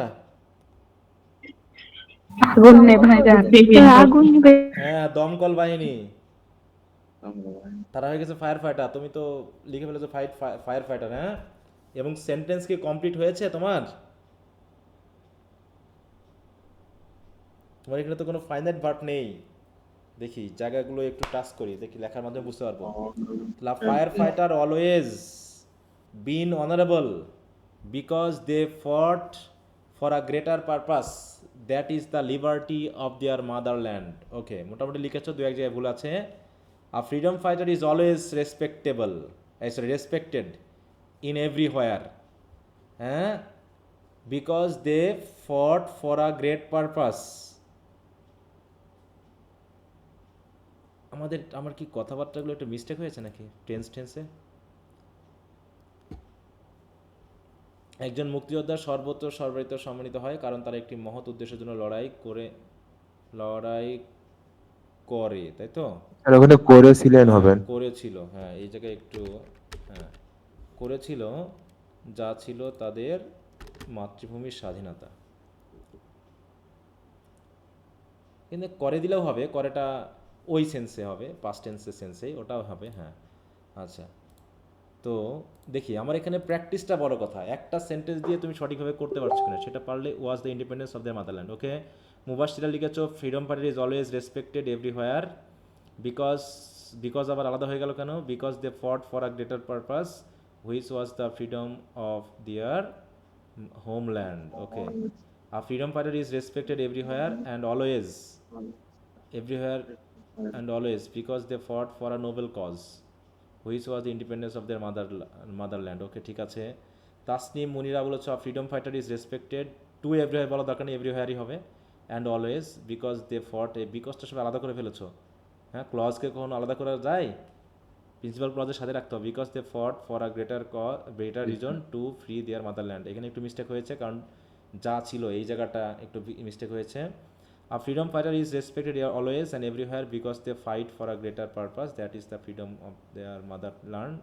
ঠিক আছে, a freedom fighter is honored everywhere and always because they fought for a noble reason, that is the independence of their motherland. A freedom fighter is always respected because they fought for a noble motive, that was the independence of their mother. ঠিক আছে, sir, হ্যাঁ বলো। Sir এখানে respected না দিয়ে যদি আমি honour দিই তাহলে হবে? অনার্ড, রেসপেক্টেড একটু আলাদা সেন্স। অনারেবল, রেসপেক্টেড এগুলো সেন্স আলাদা, হ্যাঁ। এখানে রেসপেক্টেড দিবা, হ্যাঁ। অনার দিতে পারো, অনারও দিতে পারো, কিন্তু অনারের সেন্সটা আরেকটু অন্য ধরনের। এগুলো ব্যবহার করতে করতে একসময় বুঝবা। কি অধিকাংশ লেখেনি মনে হচ্ছে? কয়জন লিখছো মাত্র? স্যার আমি খাতায় লিখছি। স্যার আমি খাতায় লিখছি। হ্যাঁ, ঠিক আছে, কয়েকজন লিখছো, কিন্তু অধিকাংশ তোমরা হচ্ছে লেখেনি। ব্যাপারটা কি? মানে না লিখলে পারে এগুলো কি খুব, মানে খুব কি ইজি মনে হচ্ছে যে স্যার মনে খুব ইজি দিয়ে শুরু করছে, এরকম কিছু?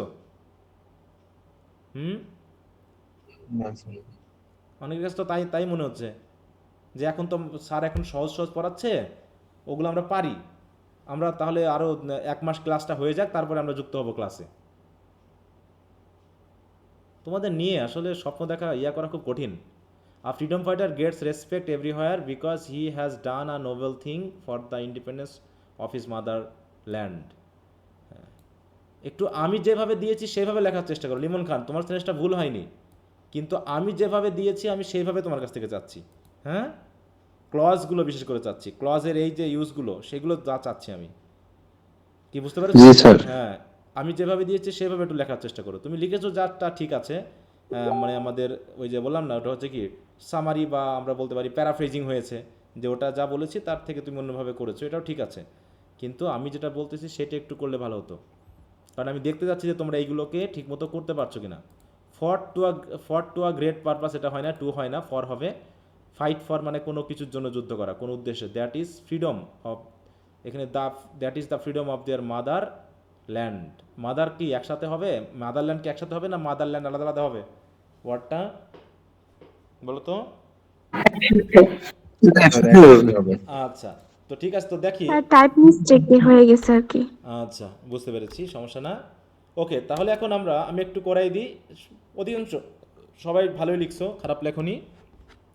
একজন মুক্তিযোদ্ধা সর্বত্র ও সর্বদা সম্মানিত হয়, তাহলে এটা আমরা দিচ্ছি কি একজন মুক্তিযোদ্ধা নাকি? তাহলে কি লিখবো? ফ্রিডম ফাইটার, তাই না? কি হন, অ্যাক্টিভ না প্যাসিভ এটা বলেন তো? সম্মানিত হয়, প্যাসিভ সেন্স, তাই না? সম্মানিত হয়, অন্যেরা সম্মান করে, তাহলে কি লিখবো? ইজ রেসপেক্টেড, অথবা অনেকে দিয়েছো অনার্ড, তাই তো? অনার্ড কোথায়?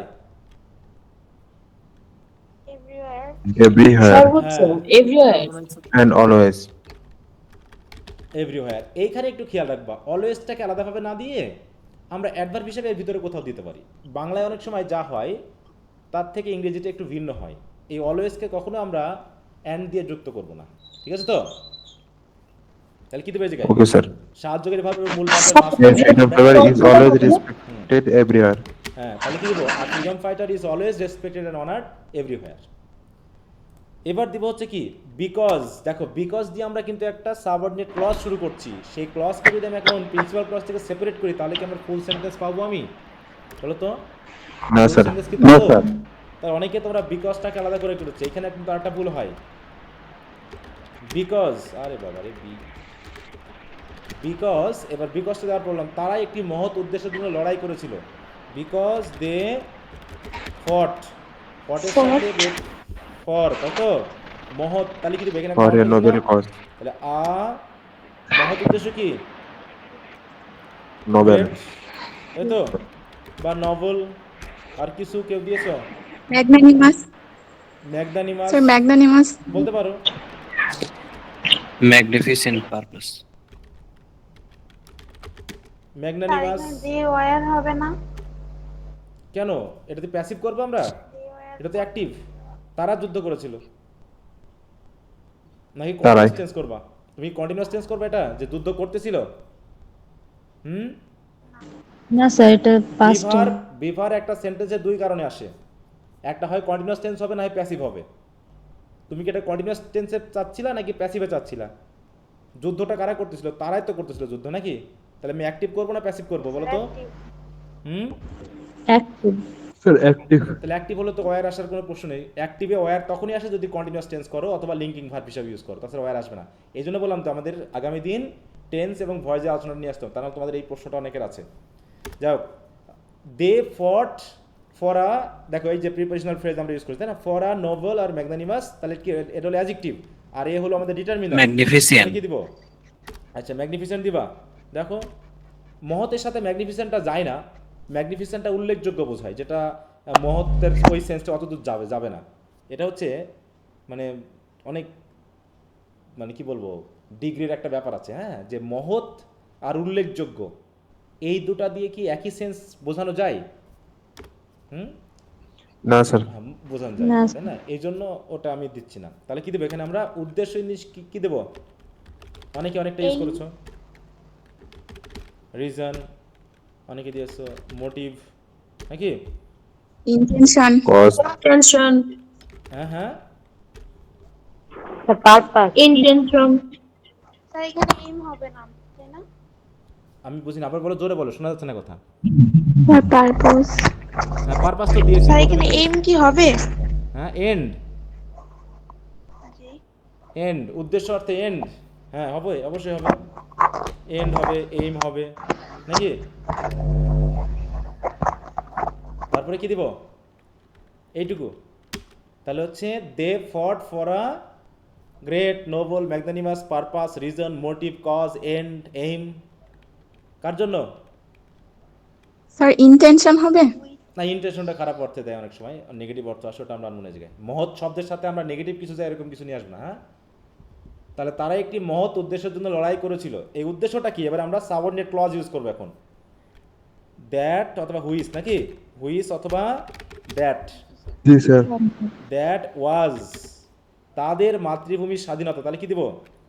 The the independence of their motherland. Independence of there mother land. দেখো এই যে আমরা ফ্রেজটি, তাহলে তাদের এইটুকুর মধ্যে দেখো তাদের মাতৃভূমির স্বাধীনতা। তাহলে তাদের মাতৃভূমির স্বাধীনতা, তাহলে এখানে একটা হচ্ছে তাদের আছে, আবার একটা মাতৃভূমির আছে। তাহলে মাতৃভূমির জন্য অফ দেয়ার মাদারল্যান্ড, নাকি? বুঝতে পারছো? জি স্যার। হ্যাঁ, তাহলে অফ দেয়ার স্যার এখানে কি ফ্রিডম ইউজ করতে পারবো? হ্যাঁ, ফ্রিডম ইউজ করতে পারবো, সমস্যা না, এখানে ফ্রিডম ইউজ করতে পারবা। দেখো তাহলে ওয়াজ the independence or freedom of their motherland. এই তাই দেখো কতগুলো ওয়ার্ড আমরা এখানে ব্যবহার করতে পারি, বিভিন্নভাবে আমরা কিন্তু এগুলো দেখিয়েছি যে তোমরা এগুলো দিতে পারো। হ্যাঁ, আচ্ছা, তাই এইখানে তোমরা এই যে বিকজের সাথে অনেকে যে আলাদা করছে এটা করা যাবে না, কারণ এখানে প্রিন্সিপাল ক্লজ কোনটা? এইটা হলো আমাদের প্রিন্সিপাল ক্লজ, তাই না? আর এইটুকু হলো কি? এটা হলো একটা আমাদের সাবঅর্ডিনেট ক্লজ। আবার এই সাবঅর্ডিনেট ক্লজে যে এম আছে, এম এর হচ্ছে অ্যাডজেক্টিভ ক্লজ হচ্ছে হুইচ দিয়ে। এটা দেখো এইটা আমাদের ক্লজের কথা আসবে, কিন্তু এখানে আমরা ক্লজের কথা নিয়ে আসবো। হ্যাঁ, তাহলে আগামী দিন আমরা টেন্স এবং ভয়েস নিয়ে আলোচনা করবো, কারণ ওখানে কিছু কনফিউশন আছে আমাদের। তারপরে আমরা চলে আসবো হচ্ছে ক্লজ ফ্রেজে, তারপরে আসবো নন ফাইনাইট ভার্বে। এইভাবে কিন্তু আস্তে আস্তে কিন্তু আমরা আগাবো। আজকে যেহেতু আমরা মোটামুটি ফ্রেজগুলো নিয়ে কথা বলেছি, যাতে আমরা এই যে ফ্রেজের ব্যাপারগুলো এগুলো যেন আমরা একটু ক্লিয়ারভাবে উপস্থাপন করতে। সেটা দেখো সিম্পল, সবগুলোই কি সিম্পল সেন্টেন্স না? এক একটা ক্লজ মানে কি? এক একটা সিম্পল সেন্টেন্স। আর সিম্পল সেন্টেন্স যে গঠন করতে পারবে তার জন্য বড় সেন্টেন্স কোনো ব্যাপার না, শুধু বুঝতে হবে যে কী জাতীয় কনজাংশন আমরা এখানে ব্যবহার করব। ঠিক আছে? আচ্ছা, এরপর আমরা নেক্সট আরেকটা সেন্টেন্স লিখি। লিখব, সেটা হচ্ছে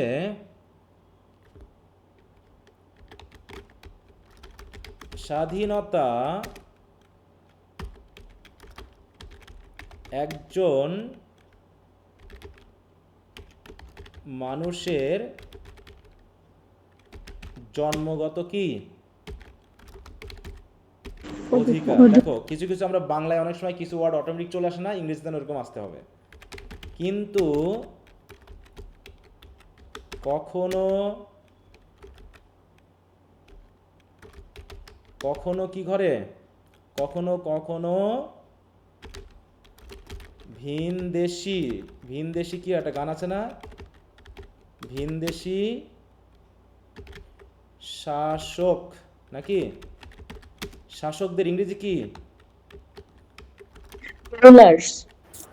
শাসকদের দ্বারা মানে কি?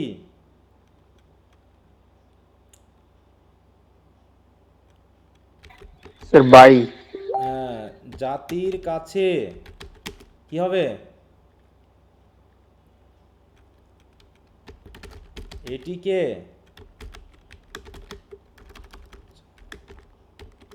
অবজ্ঞা করা হয়। দেখো তো এখানে কিন্তু আমি এক একটা ফ্রেজ, স্বাধীনতা একজন মানুষের জন্মগত অধিকার, কিন্তু কখনো ভিনদেশি শাসকদের দ্বারা জাতির কাছে এটিকে অবজ্ঞা করা হয়। লেখা একটা বিষয় না? তাহলে স্বাধীনতা কি একটা পার্ট সেন্টেন্সের, একজন মানুষের জন্মগত অধিকার, তাহলে কি হবে? একজন মানুষের জন্মগত অধিকার, এটা কি পুরোটা একটা ফ্রেজ হবে না? তারপর হচ্ছে কিন্তু কখনো একটা ফ্রেজ হবে। ভিনদেশি শাসকদের দ্বারা, এটা কোন ফ্রেজ হবে বলো তো?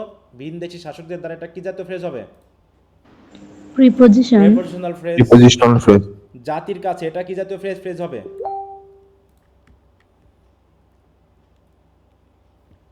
নাউন ফ্রেজ না? না, জাতির কাছে টু আছে না, এখানেও তো একটা প্রিপোজিশনাল ফ্রেজ হবে। এটা প্রিপোজিশনাল ফ্রেজ। হ্যাঁ, এখানেও একটা প্রিপোজিশনাল ফ্রেজ হবে, তাই না? এটিকে এবং অবজ্ঞা করা হয়, এটা কি হবে? একটা ভার্ব ফ্রেজ না? অ্যাক্টিভ না প্যাসিভ হবে? এই ভার্বটা অ্যাক্টিভ হবে না প্যাসিভ হবে? অবজ্ঞা করা হয়, প্যাসিভ হবে। অবজ্ঞা করা হয়, তাই এটা না? প্যাসিভ হবে। হ্যাঁ, প্যাসিভ হবে। দেখো, ভিনদেশী শাসকদের দ্বারা, এটি হচ্ছে সাবজেক্ট, তাহলে ভিনদেশী শাসকদের অবজ্ঞা করা হয় এই যে জাতির কাছে। তো দেখো এরকমভাবে কিন্তু আমি যখন একটা বাংলা নিয়ে আসবো অটোমেটিক আমার কাছে ওই ফ্রেজটা হয়ে যাবে, মাথায় চলে আসতে হবে। হ্যাঁ, that would be easy for you then. Okay, তাহলে সবাই আমরা একটু সেন্টেন্সটা লেখা শুরু করি, দেখি দ্রুত লিখবা, এর জন্য তোমার 2 মিনিট টাইম।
হয়েছে সবার?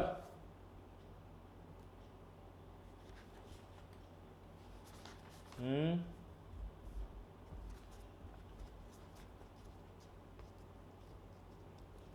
আমাকে কি শোনা যায় না? জি স্যার, হয়েছে। স্যার হয়ে গেছে স্যার।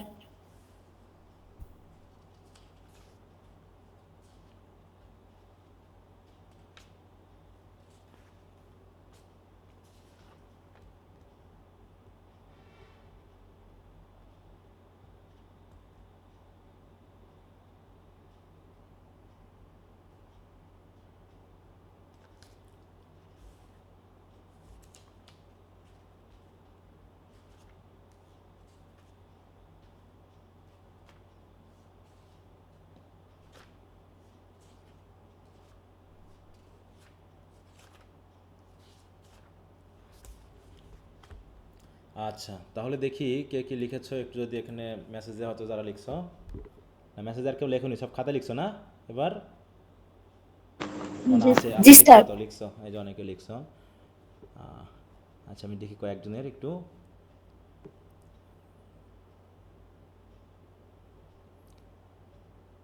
এটাকে ইনবর্ন বাইট, মানে রাইট বলা হয় না, বলা হয় কি বার্থ রাইট। হ্যাঁ, বার্থ রাইট আর ইনবোর্ন রাইট দুটো আলাদা জিনিস। হ্যাঁ,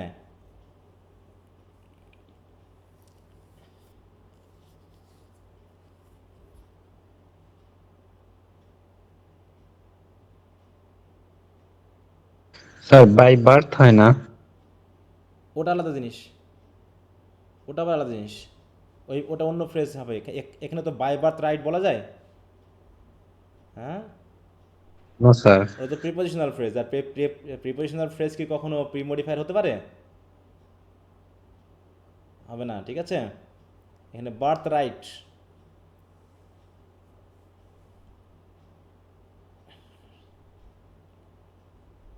freedom is a birth right, এই যে by birth right of man হলো না, হ্যাঁ by birth just birth right. Neglected by to foreign rulers, তাহলে neglected by to foreign rulers হলো নেগলেক্টেড টু একটা জাতির কাছে, সেটা না বলে তো ওটা জাতির কাছে বাদ পড়ে গেল তো, মানে দুটো আলাদা আলাদা অংশ জড়াই ফেলছো। এক্সটার্নাল রুলার্স, এক্সটার্নাল বলবা না ফরেন বলবা, এক্সটার্নাল ব্যাপারটা আর এক জিনিস। এই বললাম যে ওয়ার্ড চয়েস, হ্যাঁ ডিকশন চয়েস খুবই খুবই জরুরি। হ্যাঁ birth right of a man, a person's birth right, but sometime it is disregarded by foreign rulers to a nation, to a nation এই জাতির কাছে, এই কথাটা সবাই বাদ দিয়ে গেছে মনে হচ্ছে, অধিকাংশই জাতির কাছে বাদ দিয়ে গেছে। Sir in front of the nation হবে না? কি কি কি জিনিস? It is disregarded by foreign rulers in front of the nation. In front হবে কেন? কাছে অর্থে কি ইনফ্রন্ট হয়? ইনফ্রন্ট হবে, এই এই কাছে মানে কি কাছাকাছি বোঝাচ্ছে? ইনফ্রন্ট অফ মানে কি তো সামনে, এটা তো একটা প্লেস বোঝায়। এটা মিউট রাখো। হ্যাঁ আমি এখানে সে আপনি কাছে লিখেছেন, আমি সামনে। এই কাছে মানে ওই ওই ওই কাছাকাছি অর্থে না, যে তুই আমার কাছে দাঁড়া। একটু মিউট রাখো, মিউট রাখো, মিউট রাখো। হ্যাঁ বলো, তুমি কিছু বলতে চাচ্ছিলাম মনে হচ্ছে, বলো। স্যার এই যে জাতির কাছে লিখেছেন, আমি হচ্ছে জাতির সামনে খাতায় তুলেছি, মানে লিখেছে জাতির সামনে, এই কারণে। সামনেই হোক, কিন্তু সেই সামনে বলতে আর এই সামনে তো হবে না। আচ্ছা একটু মিউট রাখো। হ্যাঁ জি স্যার, বুঝতে পারছি। তুমি ইয়ারফোন ইউজ করো, তা নাহলে তো আমি কথা বলে মজা পাচ্ছি না। হ্যাঁ কারণ আমার কথা আমার কাছে ঘুরে আসতেছে। আচ্ছা এই যে একটু একটু মানে এই সেন্সগুলোই একটু সমস্যা। বাই অ্যাব্রোড রুলার হয় না, অ্যাব্রোড হচ্ছে অ্যাব্রোড রুলার হবে না, অ্যাব্রোড হচ্ছে অ্যাডভার্ব অ্যাডজেক্টিভ হিসেবে ব্যবহার করা হয়, এটা ওইভাবে অ্যাব্রোড রুলার বলা যায় না, ফরেন রুলার বলতে হবে। হ্যাঁ কনজেনিটালি রাইট না, না কনজেনিটালি রাইট এটা তো অনেক জটিল শব্দ ইউজ করে ফেলেছো গো। আর এটা অ্যাডভার্ব হয়, তুমি অ্যাডভার্বের নাউনের সামনে অ্যাডভার্ব বসে, নাইম রাইট হচ্ছে নাউন, আর কনজেনিটালি হচ্ছে অ্যাডভার্ব, নাউনের সাথে অ্যাডভার্বের কোনো সম্পর্ক নেই।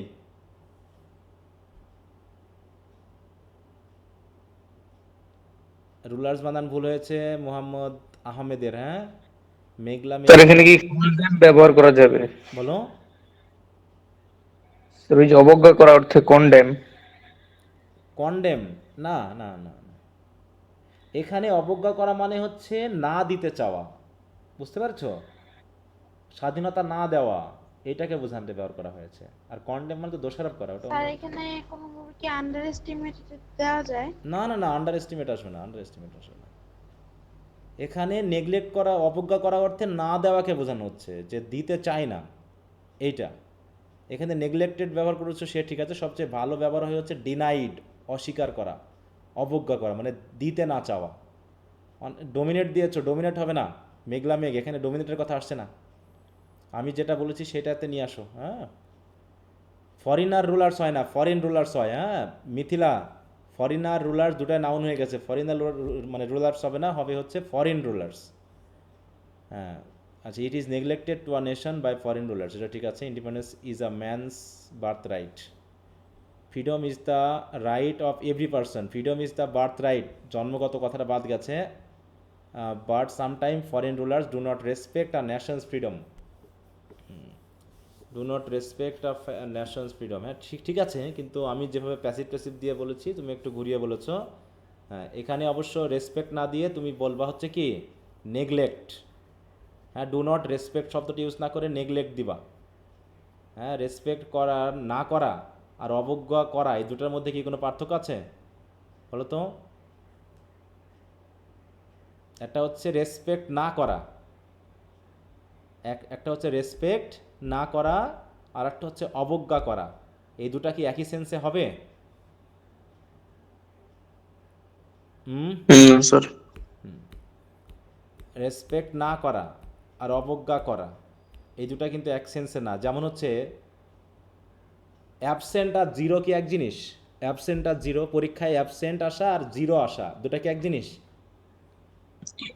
না স্যার। না স্যার। কেন না? সমস্যাটা কোন জায়গায়? স্যার একজন অ্যাবসেন্ট হয়নি আর একজন মানে একজন উপস্থিত হয়নি আর একজন উপস্থিত হওয়ার পর 0 পাই। হ্যাঁ 0 পেজ, তার মানে দুটো সেন্স কিন্তু আলাদা। ওরকম আর কি, ডু নট রেসপেক্ট, সম্মান না করা, ঠিক আছে তো, মানে আমি তাকে এড়িয়ে যাচ্ছি, সেটা একটা জিনিস। আর অবজ্ঞা করা মানে এড়িয়ে যায়নি কিন্তু তাকে আমি কিছু বলেছি, ঠিক আছে, এরকম একটা বিষয়।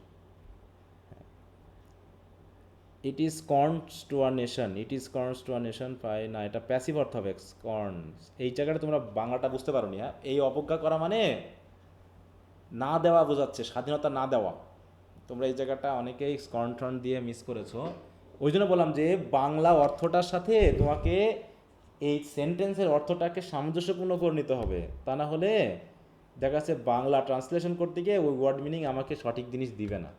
ওকে, তো যাই হোক, ইগনোর, এখানে ইগনোরটা ঠিক আছে, ইগনোরটা ঠিক হবে, ডিনাইডটা ঠিক হবে, ডিসরিগার্ডটা ঠিক হবে, কিন্তু তাহলে আমি একটু লিখে দিই। হ্যাঁ, বাকিরা সবাই অনেকে ইউজ করেছো কিন্তু অধিকাংশ একটু মিস করেছো, একটু দেখো। হ্যাঁ, লিখেছো, এই জন্য অনেক ধন্যবাদ যে সবাই চেষ্টা করেছো। অনেকের ভালো হয়েছে, অনেকের একটু মিস্টেক হয়েছে। মিস্টেক তো হবেই, আমাদের যেহেতু অনেক অনেক পড়া আছে, অনেক দূর যেতে হবে, অনেক কিছু শিখতে হবে। কিন্তু ওয়ার্ডের ব্যাপারটা আমার পক্ষে পুরোপুরি শিখিয়ে দেওয়াটা কঠিন, কারণ ওয়ার্ড তো ব্যাপক, এটা নিজেদেরকে পড়ে শিখতে হবে যতটুকু পারা যায়। তাহলে স্বাধীনতা একজন মানুষের জন্মগত অধিকার, তাহলে স্বাধীনতা কি দিব? লিবার্টি, ইন্ডিপেন্ডেন্স, তাই তো?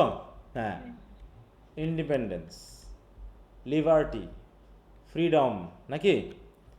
এবার হচ্ছে ইজ, হয়, একজন মানুষের জন্মগত অধিকার, তাহলে কি দিব?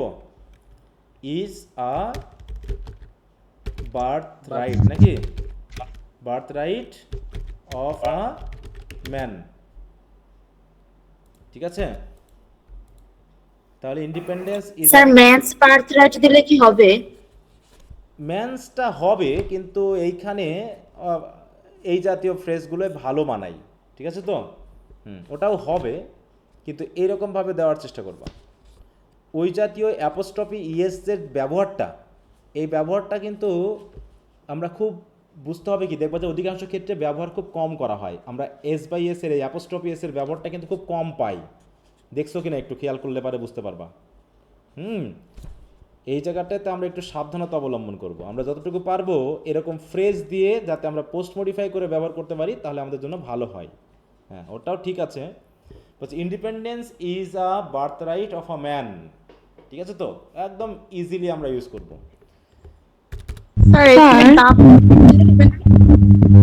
হ্যাঁ বলো। স্যার বলছি যে ইজের পরে এনার দিয়ে দা দিলে হবে না? ইজ দা দিবা, দা বার্থ রাইট। জি স্যার। হ্যাঁ হবে, দিতে পারো, সমস্যা না। কিন্তু এ দেওয়াটা এখানে ভালো, কারণ জন্মগত অধিকার আরও আছে তার মধ্যে একটা, ঠিক আছে? জি স্যার। দা দিতে পারো, অর্থের সাথে খুব একটা ইয়া হবে না যে তোমার একদম অর্থ চেঞ্জ করে দেবে তা না, কিন্তু এখানে বুঝতে হবে যে যে জিনিসটার সাথে আরও কিছু আছে তার মধ্যে সে একটা, এক্ষেত্রে আমরা সবসময় এই ইউজ করব। আচ্ছা, বাট ওকে স্যার। সামটাইমস কি হয়, এটিকে অবজ্ঞা করা হয়, তাহলে কি দেব? It is ignored, denied, disregarded, নাকি? অথবা neglected to a nation, এটা একটা জাতির কাছে অস্বীকার করা হয়, অবজ্ঞা করা হয়, কাদের দ্বারা? যেহেতু passive, by the foreign rulers. হ্যাঁ, এই যে দেখো, তাহলে independence is a birth right of a man, but sometime it is ignored, denied, disregarded, neglected to a nation by the foreign rulers. এই তো এইভাবে করে দেখো, আমরা যদি একটু প্র্যাকটিস করি তাহলে আমাদের সেন্সটা কিন্তু ডেভেলপ। অনেক ওয়ার্ড আসবে, যেহেতু তোমরা অনেকেই লিখতেছো, অনেকগুলো ওয়ার্ড চলে আসবে, অনেকগুলো ব্যবহার করে পেয়ে যাবে। স্যার। হ্যাঁ বলো। স্যার আমরা এই সামটাইমস এর জায়গায় কি আরো অন্য কোনো ওয়ার্ড ব্যবহার করতে পারি, যেমন হোয়েন এভার? না, হোয়েন এভার আলাদা জিনিস, একটু মিউট রাখো। হোয়েন এভার হচ্ছে যখনই, কখনো কখনো অর্থে হোয়েন এভার অকেশনালি কি বলবো এখানে অকেশনালিটাও আলাদা, তুমি এখানে সামটাইমস ইউজ করবা, অ্যাপ্রোপ্রিয়েট একটা ওয়ার্ড। এই সামটাইমস মানে অকেশনালি মানে মাঝে মাঝে, ওটা আলাদা জিনিস, ওটা আলাদা জিনিস, ঠিক আছে? জি স্যার। এটার সাথে সিনোনিমাস ওয়ার্ড আমরা খুব কম ইউজ করি বা কমই ব্যবহার করি। এটা এই সামটাইমসের যে অর্থটা আমরা ব্যবহার করি মাঝে মাঝে অর্থে, কখনো কখনো, মাঝে মাঝে।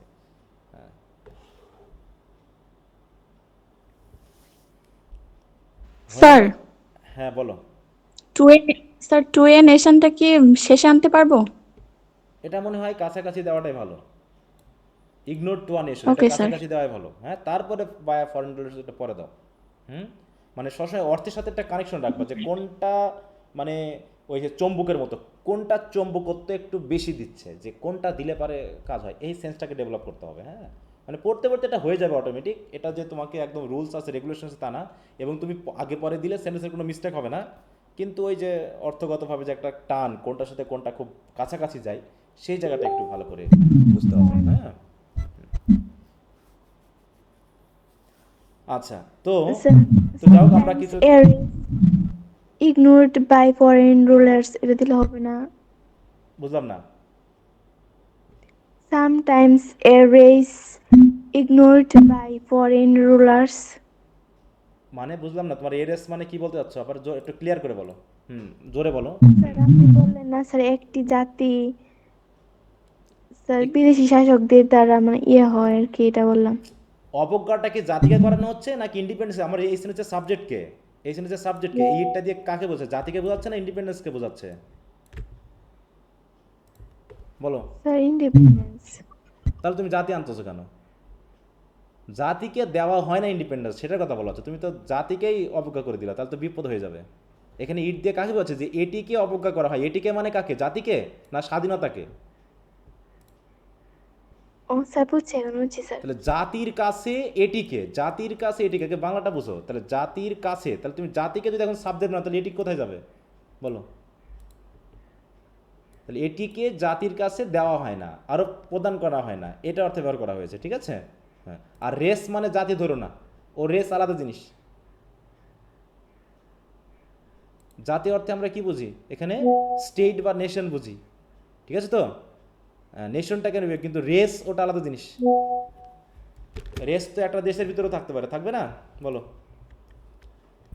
জি স্যার। ওটা দেশের ভিতরে, একটা রেস দিয়ে কখনো দেশ বোঝায় না। হ্যাঁ,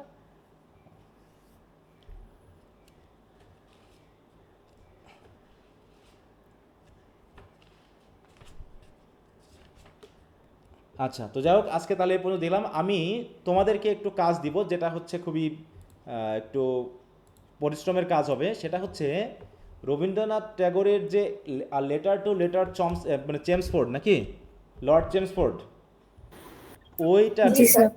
ওইটাকে তোমাদের, যেহেতু আমরা ফ্রেজের ব্যাপারটাকে একটু আরো ইয়া করতে চাচ্ছি, সেই জন্য তোমাদের কাজ হবে ওইটার যে সেন্টেন্সগুলো আছে, ওই সেন্টেন্সে তোমাদের ফ্রেজগুলোকে শেষবারের মতো একটু স্ক্যান করে ফেলা, ঠিক আছে? তাহলে প্রথমত হচ্ছে ফ্রেজ চিহ্নিত করা, খাতায় লেখো অথবা না লেখো, কিন্তু তোমার কাজ হচ্ছে ফ্রেজগুলোতে ওখান থেকে চিহ্নিত করা। দ্বিতীয় কাজ হলো তোমাদের এই যে a passage to the English language, এই বইয়ের টেন্স পার্টটাকে পড়ে ফেলা। টেন্স পার্ট এটা কত চ্যাপ্টারে আছে দেখো তো? 21 চ্যাপ্টারে আছে মনে সম্ভবত তোমাদের। 21 মেলে কিনা দেখো।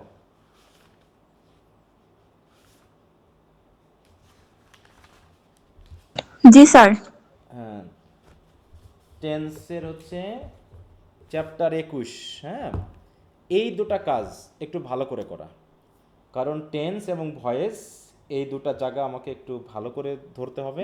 কারণ ওই যে বললাম যে লিখতে গিয়ে তোমরা দেখাচ্ছে ইচ্ছা মতো আর উর ইউজ করে ফেলছো টেন্স টুন্স না বুঝে।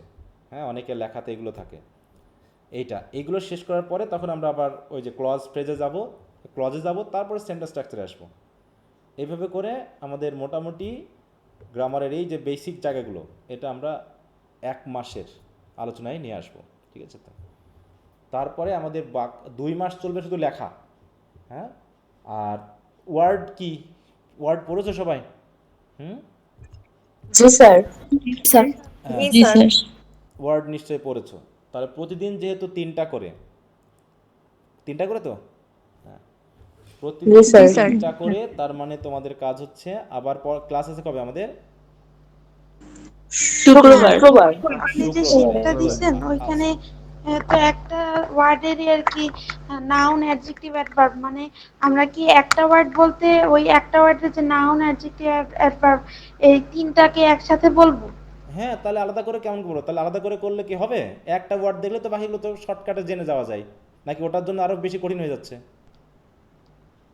না, কঠিন না স্যার, মাঝে মাঝে একটু ভিন্ন অর্থ হয়। তাহলে তো এ জীবনে কি আর না, পড়াশোনা অসুবিধা শেষ নেই। হবে? বলো, একটা না, ওয়ার্ড মানে স্যার, একটা সেটা ওয়ার্ডের বলেন না, আর কি এমনি ভিতরে জিজ্ঞেস যা করলাম। আছে, ভিতরে যা আছে সব পড়ে ফেলতে হবে। হ্যাঁ, এখন বলো যে স্যার আপনার কাজ আমি করবো কেন, এরকম কিছু? পড়ে ফেলতে হবে, কোনো রকম ইয়া করা যাবে না। তিনটা ওয়ার্ড দিয়েও যদি বেশি হয়ে যায় তাহলে দুটা করে দিব। না স্যার, না, স্যার, তিনটাই ঠিক ঠিক আছে। আছে।